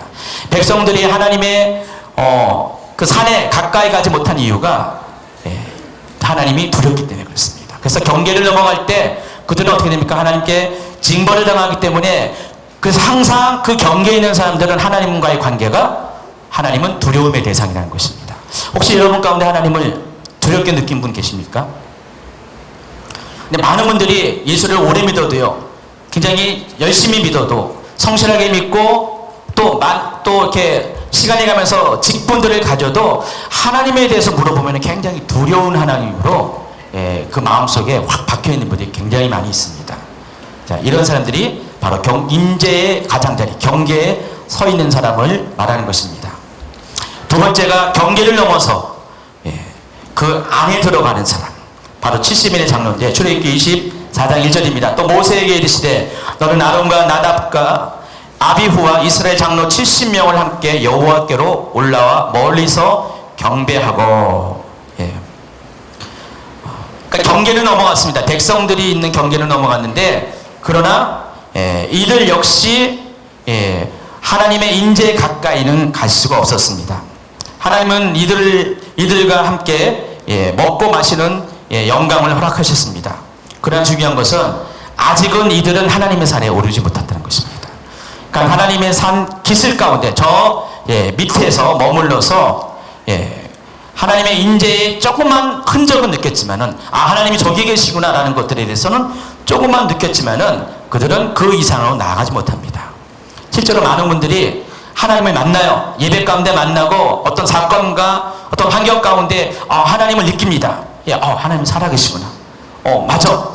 이분이 하나님이야. 이런 걸 느끼는데 그런데 그 느낌도 잠시입니다. 내일이 되면 어떻습니까? 또다시 하나님이 원하는 거룩한 삶이 아니라 세상으로 돌아가는 삶을 살 때가 많이 있습니다. 왜 그럴까요? 하나님의 산에 아직은 오르지 않았기 때문에 하나님의 영광과 임재를 완전히 체험하지 못하고 잠깐 맛보기 수준에 경험했기 때문에 그 감격이 금방 지나가면 또다시 세상으로 돌아가고 거룩하지 못한 삶을 살 경우가 많이 있다는 것입니다.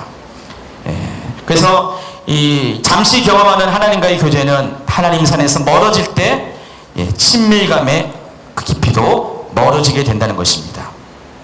여기서 산이라고 표현한 것은 하나님은 산에 임재하시잖아요. 그러니까 산에 있으면은 하나님을 하나님의 임재를 경험하는 것인데 이 70인의 장년들은 산에까지는 오르지 못했기 때문에 그냥 하나님의 임재가 있는 산만을 바라보는 수준이라는 것입니다.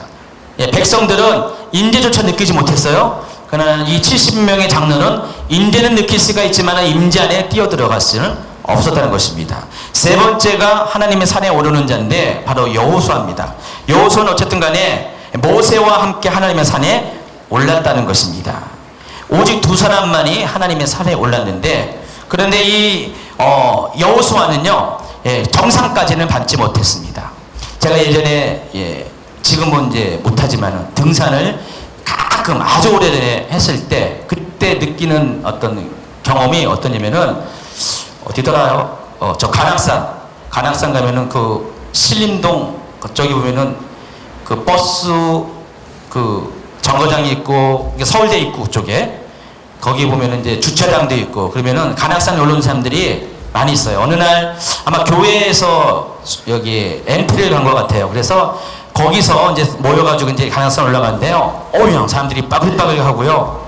차대 댈 것도 없어가지고 완전히 돗대기 시장처럼 거기 됐었어요. 근데 점점 간악산을 올라가니까 사람들이 없어지고요. 정상 정도 가니까 이제 몇 사람 남지 않는 것들을 봅니다. 여러분 산이라는 것은 그렇죠. 기슭에는 많은 사람들이 있지만 올라가면 올라갈수록 사람들이 없어집니다. 저는 그때 한 번 좀 올라갔고 그 이유는 항상 이 중간에서 이렇게 포기한 적이 많았었는데 실제로 많은 분들이 하나님의 산에 초청을 받는데 그 산에 끝까지 올라가는 사람들은 많지가 않습니다. 어느 정도 기슭까지는 올라가요. 근데 그 산에 올라가기 위해서는 어떻게 됩니까? 대가를 치러야 되잖아요. 힘들고 어렵고 그래서 이 여호수아 같은 사람들이 우리 가운데 많이 있다는 것입니다. 마지막으로 정상에 서 있는 사람, 정상에 서 있는 모세죠. 그는 정상에 서 있다는 그 의미는 하나님 곁에 서 있다는 것을 의미합니다. 그래서 모세는 다른 모든 백성과 달리 오직 모세만이 하나님 그 계신 그 시내산의 정상에 같이 있었고 이것을 이제 성막의 비유를 따진다면은 뭐라 합니까? 지성소에 들어간 사람을 말한 것입니다. 출애굽기 34장 28절에 보니까 모세가 여호와와 함께 40일 40야를 거기에 있으면서 떡도 먹지 아니하였고 물도 마시지 아니하였으며 여호와께서는 언약의 말씀 곧 십계명을 그 판들에 기록하셨더라. 이런 말씀이 있습니다. 여러분 모세가 시내산에서 여러분 오늘 처음 하셨습니까? 아니죠? 40일 금식을 한 겁니다. 근데 금식 정도가 아니라 단식을 했어요. 근데 모세가 뭐 기도하려고 뭐 때문에 단식한 게 아니라 먹을 필요가 없다는 것입니다. 물도 먹을 필요도 없고 밥을 먹을 필요도 없다는 것입니다. 자, 이 이야기는 하나님 앞에 하나님의 임재의 중심 가운데 들어가면요 우리의 삶이 바뀐다는 것입니다. 더 이상 육적인 삶이 아니라 육적인 것에 매이는 것이 아니라 바로 초자연적인 그런 삶을 경험할 수가 있다는 것입니다. 모세는 우리에게 그것을 보여주는 것이에요. 여러분이 하나님의 임재 깊이 들어가잖아요. 하나님이 여러분을 그렇게 세우세요. 많은 분들이 내가 당하는 이 삶의 현실 때문에 많이 힘들어하잖아요. 어려워하잖아요. 나는 현실이라는데 저 사람은 왜 저럴까? 하나님은 나는 별로 안 이뻐하고 저 사람은 이뻐하고 하나님은 나도 기도하는데 저 사람도 기도하지만 나도 기도하는데 내 말은 안 들어주시고 보면은 굉장히 샘둔하고 하나님 원망스럽고 많이 그럴 때가 있죠. 안 그래요? 안 그래요? 저는 저도 예전에 가끔 그럴 때가 조금 있긴 있었어요. 왜?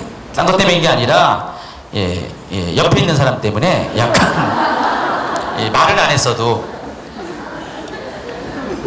약간 하나님한테 섭섭할 때가 있긴 있었어요.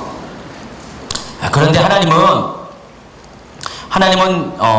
정말 하나님의 임재 앞에 가까이 가기를 원해서 대가를 치는 사람들에게 실제로 이렇게 만나주세요. 그리고 그 만남의 결과 어떤 일이 생기냐면은 하나님의 임재 중심에 들어갈수록 그 사람은 더 이상 자신의 육적인 삶으로 살아가는 것이 아니라 만약에 그것이 목회자라면은 자기의 능력으로 목회하는 것이 아니라 정말 하나님의 능력으로 하나님의 임재 안에 있는 거룩함으로 목회를 하게 된다는 것입니다. 모세가 그런 사람이었다는 것입니다.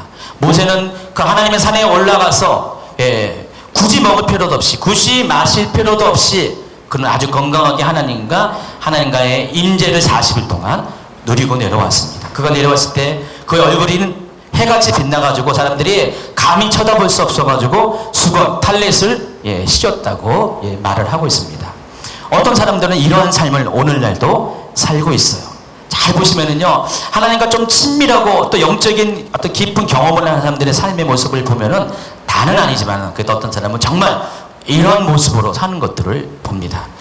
그래서 많은 분들이 막 부러워해요. 많이 부러워합니다. 많이 부러워해서 나도 그렇게 살고 싶어 하는데 여러분 이렇게 살고 싶죠? 그러나 여러분 살기 위해서는 어떻게 해요? 대가를 치러야 됩니다. 산을 오르는 대가를 치릅니다. 어떤 분들은 중간에 포기할 수가 있는데 힘들어도요, 벅차고 숨이 차도 배고프고 목마르고 더 이상 앞으로 나아갈 힘이 없을지라도 하나님의 인재가 있는 그것을 사모해서 여러분 계속해서 산을 걸어 올라가야 됩니다. 올라가다 보면 하나님이 여러분을 하여금 경계의 가장자리에 있는 사람에서 경계 안쪽에 또 하나님의 산에 오르는 자 그리고 정상에 서는 자로 여러분에게 만나 주신다는 것입니다. 출애굽기 33장 11절에 보니까 사람이 자기 친구와 이야기한과 같이 여호와께서는 모세와 대면하여 말씀하셨다 그랬습니다. 또 민수기 12장 8절에는 그와는 내가 대면하여 명백히 말하고 은밀한 말로 하지 아니하며 그는 또 여호와의 형상을 보거늘. 모세에 대해서 다 말하는 장면입니다. 자, 우리가 하나님의 산에 오르면은 하나님 사는 사람의 특징은 바로 이렇다는 것입니다. 바로 하나님과 대면하여 산에 오르면은 하나님의 산에 하나님이 계시기 때문에 하나님의 얼굴을 본다는 것입니다. 여러분 하나님의 얼굴을 본다는 거, 우리 맨날 이렇게 기록 제목 찬양 가운데 주님의 얼굴 보길 원합니다. 저도 그 가사를 굉장히 좋아하거든요. 주님의 뭐죠? 갑자기 주님을 송축하리 내 영혼 주를 찬양 하면서 주님의 얼굴 보기를 주님을 만져보기를 이런 찬양이 있었죠. 이 찬양을 그런 찬양을 되게 좋아해요. 그 찬양을 좋아하는 이유는 나는 지금 현재 그렇지 않은데 그렇게 되고 싶습니다. 그런 것도 반증합니다. 그래서 정말 이렇게 하나님의 얼굴을 보는 사람들의 삶은 달라질 수밖에 없어요. 정말 여러분 어느 순간에 하나님의 얼굴 한번 이렇게 보세요.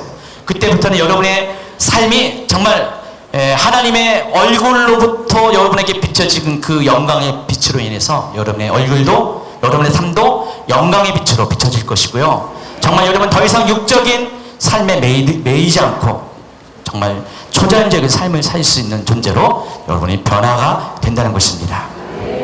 그래서 하나님은 이와 같이 거리의 문제로 거리의 그런 것으로 우리와 하나님과의 그런 어떤 친밀함을 말씀하고 있습니다. 제가 종종 제자 훈련하는 분들에게 말씀드린 것이 있는데 한 가지가 있습니다. 우리가 천국에 가면은 상급을 받죠. 여러분 어떤 상급 받길 원합니까? 어떤 상급 받길 원합니까? 이렇게 그러면 너무 이렇게 좀 막연한 대답이죠. 근데 많은 분들이 오해하는 것이 천국을 물질적인 개념으로 천국에 가면은 어떤 사람은 이런 상급, 어떤 사람은 더 큰 상급. 그러니까 옛날에 요즘은 그런 비유를 안 하는데 적어도 제가 그 학생 때 예수를 믿을 때 부흥사로 오시는 목사님은 그랬어요. 하나님이 이 세상에 여러분이 어떻게 하나님의 성경에 따라서 어떤 사람은 천국 가니까 초가집이 있고 어떤 사람은 기와집이 있고 몰라요. 천국에 초가집이 있을런지 기와집이 있을런지 모르겠어요. 그러나 제 생각에 천국은 가장 최고의 것이 있어야 된다고 봅니다. 여러분 적어도 천국인데 아무리 못 살아도 아무리 부족해도 이 세상 어느 누구보다도 가장 물질적인 풍요를 누리는 것이 천국 아닙니까? 그래서 천국에서는 이 물질적인 가치에 의한 구분은 필요 없어요. 근데 천국에서 가장 큰 상급 받는 사람이 누구 같아요? 바로 하나님과 가장 가까운 거리에서 하나님을 볼 수 있는 사람. 그게 가장 큰 상급입니다. 그래서 이 상급은 그거예요. 다시 말해서 하나님과의 친밀감. 누가 가장 친밀합니까? 이 세상에서 하나님과 친밀했던 사람이 천국에서 친밀한 거죠. 여기서 하나님 앞에 볼 때 정말 무슨 하나님 보기를 뭐같이 보는 사람이 있었잖아요. 예, 여러분 말고요. 예, 닭 보듯이 보는 분이 있잖아요. 하나님을 뭐 하나님의 자녀라고 얘기하면서 전혀 그냥 하나님을 그때 무감각하고 어떤 얼굴에 어떤 감동도 없이 무뚝뚝하게 보는 분들이 있잖아요. 하나님한테 사랑한다고 말도 한마디도 못하고 그냥 하나님을 두려움으로 보는 사람이 있으면 역시 천국 가도 하나님을 똑같이 바라볼 수밖에 없다는 것입니다. 그러니까 여러분이 이 세상에서 바깥들에서만 살았다면, 여러분이 이 세상에서 경계 밖에서만 있었다면 천국에서도 똑같이 하나님 나라 안에서도 가장 저 멀리서 거기서 귀퉁이에서 하나님의 얼굴도 보이지 못하는 곳에서 아마 그렇게 살 겁니다. 그러나 이 세상에서 여러분 하나님과 정말 친밀했으면 하나님은 여러분을 가장 친밀한 장소로 여러분을 불러주신다는 것입니다. 이왕이면 그렇게 하기 바랍니다. 예. 이런 질문이 너무 이렇게 유치하지만은 여러분 천국 가면은 어떤 상급을 받겠습니까? 은도끼, 금도끼 아니죠. 이 세상의 기준은 그렇죠. 그러나 여러분의 기준은 바로 주님 자신. 은도끼 필요 없습니다. 금도끼 필요 없습니다. 주님만 있으면 됩니다. 그런 고백이 이 땅에서 있을 때 여러분이 정말 그렇게 천국 가서 여러분이 주님을 그렇게 만날 수가 있다는 것입니다. 그리고 이것이 천국이라는 것입니다. 또한 성경은 하나님과의 관계를 여러 가지 인간관계에 빗대서 설명을 합니다. 첫 번째가 친구입니다. 구약 성경에는요, 하나님과 이스라엘 백성의 관계는요, 일반적으로 창조주와 피조물의 관계로 설명을 하고요, 주인과 종의 관계로 설명하고, 왕과 그 나라의 백성의 관계로 설명합니다. 그래서 많은 이스라엘 백성들은 하나님을 자신을 통치하는 통치자, 왕으로 생각했습니다. 그래서 이스라엘 백성이 해야 될 것은 자신을 통치하는 왕이신 하나님께서 말씀하신 것들을 순종하고 지켜 행하는 것이 바로 하나님 나라의 백성의 본분이라고 생각했습니다. 그래서 여러분 율법서를 보면은요, 다 그런 얘기가 실려져 있는 게 사실이죠.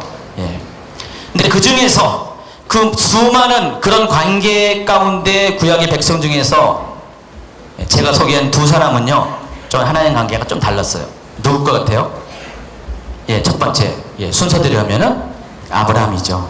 자, 역대하 20장 7절을 읽어드리겠습니다. 우리 하나님이시여 전에 이 땅 거민을 주의 백성 이스라엘 앞에서 쫓아내시고 그 땅으로 주의 법 아브라함의 자손에게 영영히 주지 아니하셨나이까. 이사야 41장 8절에도 그러나 나의 종 너 이스라엘아 나의 택한 야곱아 나의 벗 아브라함의 자손아. 구약 성경에 보면은 하나님은 아브라함을 친구라 벗이라 칭하셨다는 것입니다.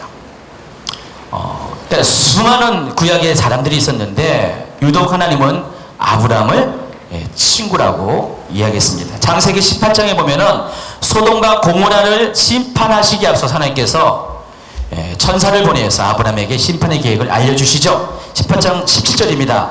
여호와께서 이르시되 내가 하려는 것을 아브라함에게 숨기겠느냐. 하나님께서 아브라함에게 하나님이 행하실 것들을 숨기지 아니하신다 그랬어요. 왜 그랬을까요? 아브라함을 생각하셨습니다. 왜 그러면은 아브라함의 생질인 바로 롯이 그 소돔과 고모라 성에 지금 살고 있기 때문에 아브라함 때문에 소돔과 고모라 성에 있는 롯을 기억하시고 그 성을 멸할 계획들을 하나님께서 알려주셨던 겁니다.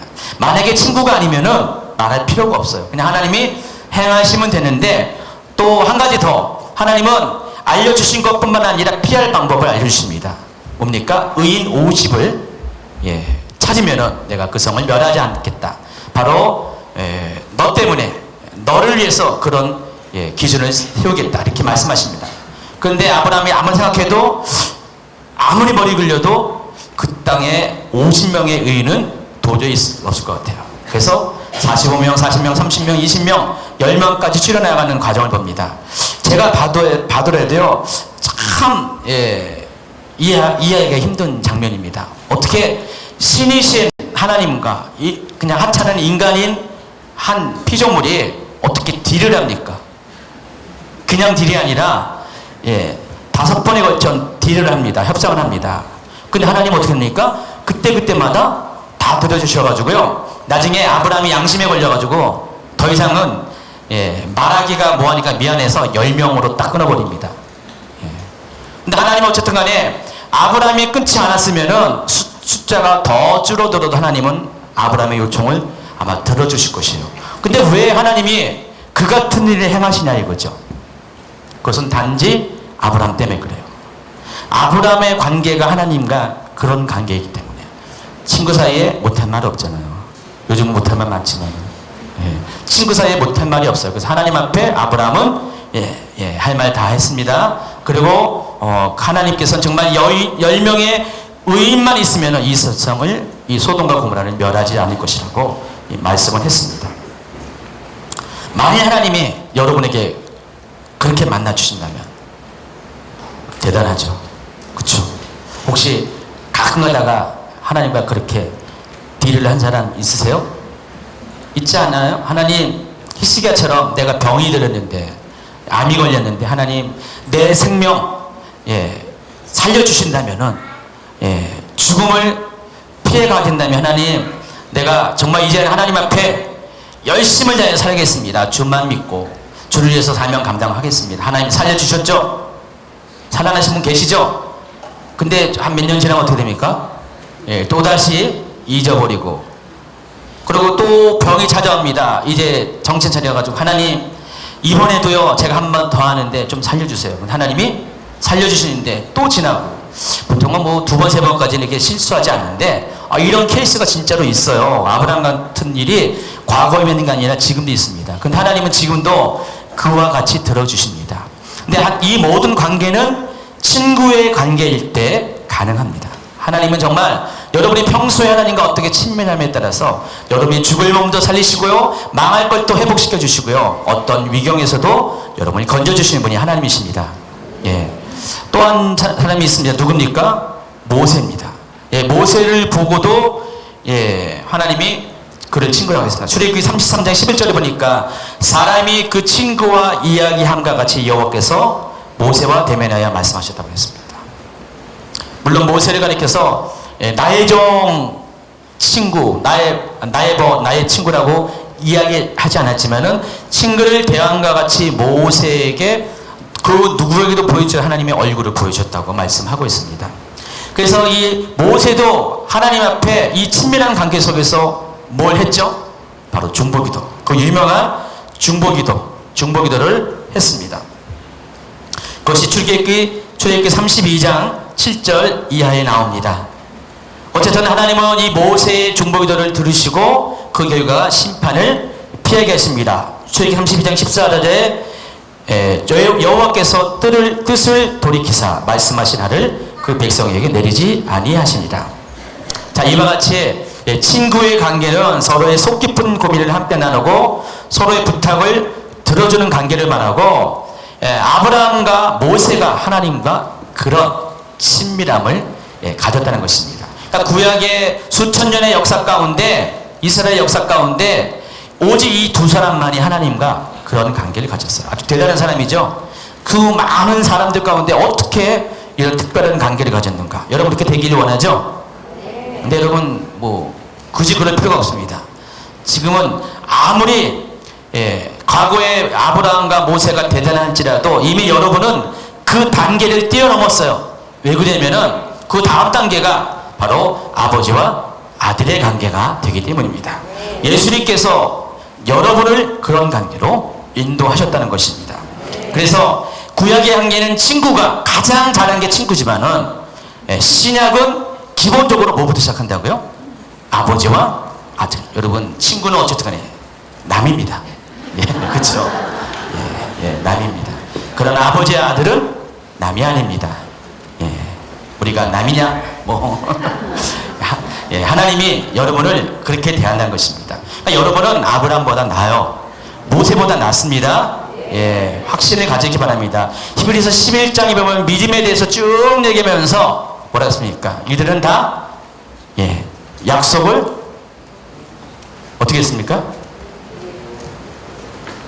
약속을 가졌지만 우리는 더 중요한 것을, 그러니까 그들은 약속만 바라봤는데 우리는 약속을 성취하는 시대에 살고 있기 때문에 히브리서 11장에 나와 있는 아무리 대단한 믿음의 그런 선배들도 여러분보다 못하다는 것입니다.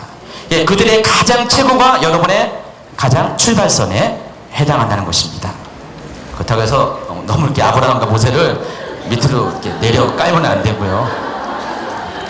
혹시라도 그런 분이 있으면은. 마태복음 6장에 보면은요, 그러므로 너희는 이렇게 기도하라. 9절입니다. 하늘에 계신 우리 아버지 이름이 거룩히 여김을 받으시며. 예수님이 하나님 앞에 우리가 어떻게 기도할 것을 가리키는데 그 첫 번째 기도의 내용이 뭐라고요? 하나님을 아버지로 부를 수 있게 했다는 것. 당시에 여러분 이게 별거 아니고 당연한 것이 생기지만 당시의 사람들의 입장에서 보면은 이것은 파격 중에 파격이에요. 그렇죠? 그때만 해도 유대인들은 아직 구약 세상 속에 살고 있었어요.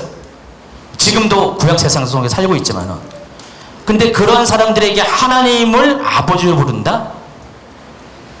아브라함과 모세만 해도 대단한 건데, 친구로 부르는 것도 대단한 건데, 어쩌면 그 친구로 부르는 것도 그들에게는 하나님을 모독하는 것으로 그렇게 생각할 수도 있어요. 모세이기 때문에, 아브라함이기 때문에, 그냥 그들이 대단하기 때문에 그 정도는 열애를 둘 것이에요. 그러나 만약에 여러분이 하나님과 여러분의 관계를 친구라고 하면은 여러분 돌맞아 죽습니다. 구약시대에 살았으면은. 그러나 그런 가운데서 예수님은 파격을 행하시는 것이에요. 어떻게 기도할 것입니까? 물어봤을 때, 그런 상황이 왔을 때, 이렇게 기도하라. 먼저 기도하는 것은 기도의 대상을 부르는 건데, 우리의 기도를 받은 분이 누구냐는 것을 먼저 부르는 건데, 바로 그분이 아버지라는 것. 이것은 대단한, 아주 그냥 혁신 중에 혁신, 혁명 중에 혁명이라는 것입니다. 사도 요한은 우리가 예수님을 영접하게 되면은 우리 보고 어떤 신분의 변화가 있다고 말씀했습니까? 요한복음 1장 12절, 영접하는 자 곧 그 이름을 믿는 자들에게는 하나님의 자녀가 되는 권세를 주셨다고 그랬어요. 로마서 8장 15절에서 사도 바울은 너희는 다시 모소하는 종의 영을 받지 아니하고 양자의 영을 받았으므로 우리가 아빠, 아버지라고 부른다. 저는 아직은 하나님을 아빠라고 부르는 게 약간 좀 제가 실은 저희 육신의 아버지한테 아빠라고 부른 적이 한 번도 없거든요. 그냥 아버지. 저희 아버지가 좀 무서웠어요.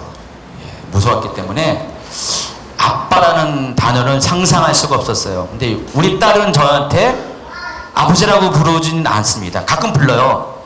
용돈 뭐 필요가 있을 때, 약간 장난칠 때 아버지 어떻게 하시옵소서 이런 식으로 할 때도 가끔 있지만은 아빠라고 부릅니다. 걔들이 아버지라고 부르면 굉장히 소름이 돋습니다. 이상해요.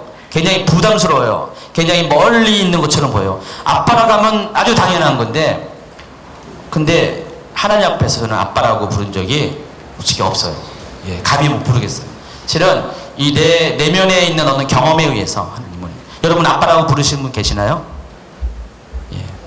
저는 어떤 분이 옛날에 이런 경험을 했어요. 뭔 얘기마다 아버지가 이걸 해주셨습니다. 아버지가 했습니다. 그러면은 이분 아버지는 참 재벌이고 능력자이고, 나중에 알고 봤더니 그 아버지가 하나님이었는데 그분보다 더 대단한 분이 우리 아빠가 이렇게 해주셨습니다. 저는 그 아빠가 하나님일 걸 생각을 못했는데 그 역시 또 하나님이셨어요. 아주 자연스럽게. 혹시 하나님을 아빠라고 부르는 분 계십니까? 많네요. 한 10명, 11명, 12명, 13명 계속 드네요. 내리세요. 네, 이 아빠라고 부를 때 좀 이상하다고 느꼈던 분 계세요? 있으세요? 실은 그분이 이상한 겁니다. 실은 성경은요 이렇게 말한 거예요. 우리 보고 하나님을 아버지는 아버지인데 아빠, 아버지라고 부르라는 것이에요. 아버지보다 더 친밀한 그런 관계로 부르라는 것입니다. 어쨌든 여기까지는 우리가 이미 알고 있는 상황이고요. 경험한 상황인데, 이제 더 중요한 것입니다. 결론을 이제 행해 나가고 있는데, 예, 원고는 11페이지로 가고 있습니다. 예. 성경은요, 이 친구보다 아버지보다 더 친밀한 관계를 우리에게 소개하는데 그것은 바로 신랑과 신부의 관계라는 것입니다. 그러니까 성경이 우리에게 의도하는 것은 궁극적으로 하나님과 우리의 관계를 끌고 가는 최종적인 목적이 바로 그것이라는 것입니다. 친구의 관계, 아버지의 관계에 넘어서, 아버지보다 아빠가 더 친밀하죠. 그 아빠의 관계보다 더 넘어서 하나님을 우리의 뭐라고요?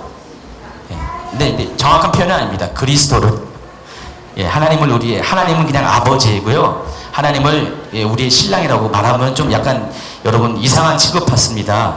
예, 성경대로 말씀대로 우리가 표현하면 그리스도를 우리의 신랑으로, 예, 맺어지는 그런 새로운 관계를 우리에게 설명을 하고 있습니다. 에베소서 5장을 한번 읽어보겠습니다. 에베소 5장 25절, 남편들아 아내 사랑하길 그리스도께서 교회를 사랑하시고 그 교회를 위하여 자신을 주심같이 하라. 이는 곧 물로 씻어 말씀으로 깨끗하게 하사 거룩하게 하시고 자기 앞에 영광스러운 교회로 세우사 티나 주름 잡힌 것이나 이런 것들이 없이 거룩하고 흠이 없게 하려 하십니다. 건너뛰어 31절, 그러므로 사람이 부모를 떠나 그 아내와 합하여 그들이 한 육체가 될지니. 자, 결혼식을 마쳤습니다. 결혼식 할 때 많이 사용하는 멘트죠. 근데 우리가 이것을 결혼식 해당하는, 결혼식 할 때 자주 사용하는 성경으로 알고 있는데 32절에 보니까 사도 바울이 결혼식 얘기하는 게 아니라는 것을 알 수가 있습니다. 이 비밀이 크도다. 나는 그리스도와 교회에 대하여 말하노라. 지금 사도 바울은 지금, 예, 남편들아 아내 사랑에 그리스도께 교회를 사랑하시고 교회를 위하여 자신을 주님같이 하라. 이 얘기를 하는데 이 얘기를 하는 목적이 인간관계, 부부관계 하는 건 맞아요. 부부관계 사이의 관계를 말하는 건 맞는데 궁극적인 것은 바로 그리스도와 교회, 바로 그 예수님과 여러분의 관계를 이렇게 설명을 한다는 것입니다. 예수님은 여러분을 어떻게 사랑한다고요? 아내로서 사랑합니다. 예, 가장 사랑하는 사람에 의해서 여러분 목숨 바칠 준비가 되어 있습니까? 남자들이요? 남편들이요? 예, 아내들에 의해서 목숨 바칠 준비가 되어 있습니까? 예, 과거에는 됐었는데 시간이 가면 갈수록 자꾸만 캐스전이 붙죠. 예, 저도 결혼한 지가 지금 우리 딸이 24넷 되니까, 예, 한 24년 되는데, 예, 그래도 저는 목숨 바칠 수가 있습니다. 예, 굉장히 기특해 하는 것 같은데, 근데 뭐 아내만 위해서 그런 것이 아니라 우리 자녀들 위해서도, 여러분을 위해서도 마찬가지로, 예, 목숨 바칠 수 있는 준비가 되어 있습니다. 예, 예. 아까 얘기했잖아요. 이 세상보다 거리가 좁기 때문에, 예, 별로 이렇게 크게 연연하지 않습니다. 근데 그냥 하는 말이고요. 하는 말이고, 실제로 사람이 누구를 위해서 목숨을 바친다는 거, 예, 쉽지가 않습니다. 사랑함이 관계가 없으면 안 됩니다. 정말 불같이 사랑함이 없으면 이것은 불가능한 거예요.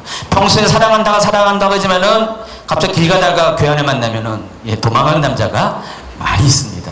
예, 실제로 그렇습니다. 예, 그런데 정말로 사랑한다면 어떻게 됩니까? 목숨을 내어줄 수 있는 준비가 되어 있습니다. 신랑과 신부는 그런 관계를 말하는 것입니다.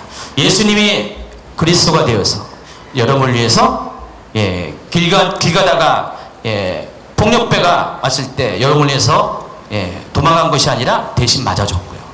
또 고통을 당하셨고요. 또 죽음의 상황이 왔을 때 기꺼이 죽어주셨는데 괜히 죽어주신 것이 아니라 여러분을 정말 신부처럼 사랑하기 때문에 여러분을 위해서 그렇게 행하셨다는 것입니다. 에베소서 5장은 교회에 관한 이야기를 쭉 하는데 결국은 이 교회는 그리스도의 몸인데 예수님께서, 예, 바로 여러분을 자신의 몸과 같이 사랑하는 것, 그것이 교회라는 것입니다. 그래서 그런 관계로 하나님이 여러분과 예수님과의 관계를 그렇게 만들어 주셨다는 것입니다.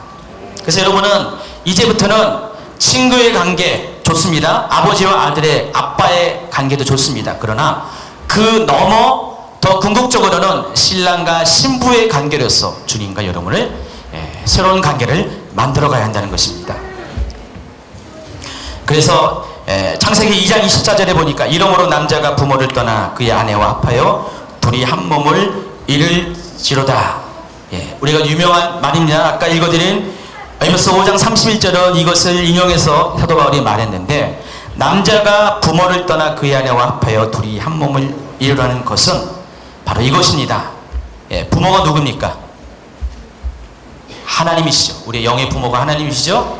우리 영혼의 부모가 하나님인데, 하나님을 떠나 신랑이신 그리스도와 여러분이 하나가 되라는 명령이기도 한다는 것입니다. 그래서 우리가 궁극적으로 하나님께서 우리에게 처음부터 창세기 때부터 우리에게 요청한 것이 여러분과 그리스도의 관계를, 신랑과 신부의 관계로 처음부터 이미 맺어주셨다는 것입니다. 그냥 이 에베소에서만 나온 것이 아니라 이것은 이미 창세 때부터 여러분을 향한 하나님의 원초적인 계획이었어요. 신랑과 신부의 관계로, 그리스도를 신랑으로 모시는 가장 사랑하는 신부의 관계로 여러분을 이미 처음부터 계획하시고 만드셨고, 이것이 처음 계획이고 마지막 계획이, 하나님의 처음 실패한 계획이 완성이 돼야 되는데, 죄 때문에, 아담 때문에 실패한 계획이 다시 완성이 되는데 그것이 마지막 때라는 것이죠. 아까 얘기했잖아요. 마지막 때는 회복이 있다고 했잖아요. 그 회복이 바로 이런 관계가 회복되는 것을 말하는 것입니다. 하나님이 여러분에게 이 마지막 때가 되면은 이런 관계의 회복을 허락하시겠다는 것입니다. 그리고 그때가 지금이라는 것입니다. 그래서 지금은, 예전에는 우리가 상상하지 못했고 약간 어색했고 부끄러워했던 이런 표현들, 이런 관계적인 표현들이 많은 사람들의 입을 통해서 지금 가르침을 통해서 증거를 하고 있습니다. 예수님은 여러분의 친구이시죠. 그러나 예수님은 그 친구로 끝나신 것이 아니라 여러분의 신랑이십니다. 근데 목사님, 나는 남자인데요. 이런 질문하신 분들, 압니다. 남자인 거 압니다. 제가 지금 동성애라는 말하는 것이 아닙니다. 영적인 것을 말하는 것입니다. 정말 사도 바울은요, 오늘 아까 읽어드린 것처럼 뭐라고 했습니까? 오늘 본문이 뭡니까? 고린도후서 11장 2절. 내가 하나님의 열심으로 너희를 위하여 열심을 내노니 내가 너희를 정결한 처녀로 한 남편인 그리스도께 드리려고 중매함이라 그랬습니다. 사도 바울이 하는 역할이 뭐라고요? 사도 바울이 사도로서 그 백성들에게 하는 역할, 이스라엘 백성들에게 하는 역할, 유대인들에게 하는 역할이 바로 중매장이. 많은 분들이요, 저희 부부에게 찾아왔을 때 뭔가를 이렇게 도움을 요청하는 게 있어요. 돈 달라는 그 얘기 아니라 어떤 영적인 터치, 또 어떤 힘드니까 저희를 통해서 뭔가 회복되기를 원하는 건데, 저희가 할 수 있는 게 많이 있지 않습니다. 실은 한 가지밖에 못합니다. 그게 뭐냐면은 중매장이. 저희 교회는 그런 역할을 합니다. 저희는 사역은 그런 역할입니다. 저희한테 말하는 것이 결론이 아니라, 정답이 아니라, 저희가 그렇게 말할 때 하나님을 소개하는 거예요. 예수님을 소개하는 것이에요. 그러니까 우리를 통해서 뭘 하라는 것이 아니라 여러분이 직접 누구를 만나라고요? 예수님을 만나라고, 하나님을 만나라고, 성령님을 만나라고, 그런 얘기를 자주 합니다. 여러분, 그게 옳지 않습니까? 누구를 통해서 하나님을 만나는 것이 아니라 여러분이 직접 하나님을 만날 수 있는 것. 이미 하나님은 예수님을 통해서 그 길을 열어주셨고요. 그냥 그 수준이 아니라 그리스도의 신랑과 신부로서 여러분을 아주 최고의 관계로 이미 만들어 주셨기 때문에 여러분을 하여금 정결한 처녀로 예수님께로 인도하게 하는 것이 바로 목회자가 해야 될 사역이라는 것입니다. 그래서 사도 바울처럼 저도, 최현영 목사님도, 또 모든 사역자들도 똑같이 동일한 마음으로요, 여러분의 삶을, 여러분의 인생을, 여러분의 삶을 정말로 그리스도의 신부로서, 보통 신부가 아니라 거룩한 신부, 정결한 신부, 온전한 신부로 만들어 주기를 원합니다. 이 시대는요, 우리가 거룩한 신부가 되지 않고서는 이 시대를 이길 수가 없어요. 여러분 계시록 19장에 보시면은요 어떤 이야기가 나오냐면은 또 내가 들으니 6절입니다. 허다한 무리의 음성과도 같고 많은 물소리와도 같고 큰 우리 소리와도 같은 소리로 이르되 할렐루야 우리 하나님 곧 전능하신 이가 통치하시도다. 우리가 즐거워하고 크게 기뻐하며 그의 영광을 돌리세. 어린 양의 혼인기약이 이르렀고 그의 아내가 자신을 준비하였으므로 그에게 빛나고 깨끗한 세마포 옷을 입도록 허락하셨으니 이 세마포 옷은 성도들의 옳은 행실로다 하더라. 자, 이 이야기는요 어떤 이야기를 지금 말하는지 아시죠? 요 뒤에 뭐가 있습니까? 예수님의 재림이 있습니다. 재림의 장면이 있는데 이 장면은 계시록 20장에 곧이어 나올 바로 천년왕국에 대해서 얘기하는 겁니다. 그러니까 어린 양의 혼인 기약이 이르렀다. 그것은 뭡니까? 천년왕국이 다가왔다는 것입니다. 여러분 천년왕국은요 계시록 이제 강의를 들은 분 아시겠지만은 예수님과의 허니문입니다. 그러니까 그 천년왕국 천년 동안의 허니문을 시간을 보내고 우리가 새하늘 새 땅이 오면은 영원한 나라가 오면은 완전한 결혼 상태로 들어가는 겁니다. 그 결혼 상태가 있기 전에 허니문을 말하는 것이 신혼을 말하는 것이 바로 그 천년왕국입니다. 근데 그 기간이 그때가 가까워 왔다는 것입니다. 근데 그 천년왕국이 있기 전에 반드시 이 세상에 심판이 있어야 돼요. 그러면 이 계시록도 분명히 여러분이 아신 것처럼 최종적인 목적이 그거예요. 여러분을 하여금 그리스도와 연합하게 하는 신랑과 신부의 관계로 여러분이 예수님을 다시 만나게 하는 바로 그것이 궁극적인 목표라는 것입니다. 그래서 하나님의 계획은 창세기부터 계시록까지 일관되게 한 가지를 말한다면은 수많은 하나님과의 관계 중에서 가장 핵심적이고 궁극적인 것은 여러분과 예수 그리스도가 신부와 신랑이 돼서 정말 한 몸을 이뤄서 정말 아름다운 그런 삶을 사는 것, 교제의 삶을 사는 것이 하나님이 바라는 하나님의 뜻이라는 것입니다. 그것이 마지막 때가 이르렀을 때 성취된다는 것입니다. 천년왕국에서 그것이 신혼이라면은 새하늘과 새 땅이면 완전한 결혼 생활이 되어서 하나님은 그것을 목표로 이 세상의 모든 하나님의 계획들을 이끌어왔다는 것입니다. 여러분이 모르겠어요. 성경을 어떻게 많이 이해했는지 몰라요. 뭐 구속사적으로 성경을 이해하고 많은 성경에 대한 이야기지만은 성경에 흐르는 여러 가지 꿰뚫는 하나의 그 맥이 있다면은 저는 오늘 그것에 대해서 여러분에게 말씀을 드립니다. 지금 이 시대는 그렇기 때문에 이런 신랑과 신부의 관계가 회복되는 것이 시대입니다. 정말 여러분이 정말 나는 그리스도의 정결한 신부라는 정체성을 회복시키는 것이 바로 지금의 시대, 특별히 마지막을 앞둔 여러분의 시대라는 것입니다. 정리합니다. 하나님과 우리와의 친밀함의 최종적인 단계 뭐라고요? 신랑과 신부의 관계. 그리고 이 관계는 마지막 때 완성되어진 것입니다. 이전 시대는 결코 완성되는 것이 아니라 이것은 마지막에 대한 숨겨진 하나님의 계획이었기 때문에 지금 시대에 이르러서 이런 메시지가 전하는 거예요. 그 전에는 이런 얘기를 다 못했어요. 알지도 못했고 깨닫지 못했고 말할 수도 없었는데 지금 이 시대는 많은 그런 말씀을 전하는 자들이 있을 가운데 이런 메시지들이 지금 막 쏟아져 나오고 있습니다. 왜냐하면 지금 때가 그런 때기 때문에 그렇다는 것입니다. 그래서 하나님은 그리스도와 우리와의 관계가 신랑과 신부의 관계가 완성이 되어질 때 우리를 데려오십니다. 여러분이 만약에 신부가 되지 않으면 데려오지 않습니다. 신부가 되기 위해서는 여러분을 깨어나게 되잖아요. 이제는 이 시대가 신부의 세대가 됐다는 것들을 먼저 알려주시고 깨닫게 하고 준비된 다음에 데려오는 것이 정상이잖아요.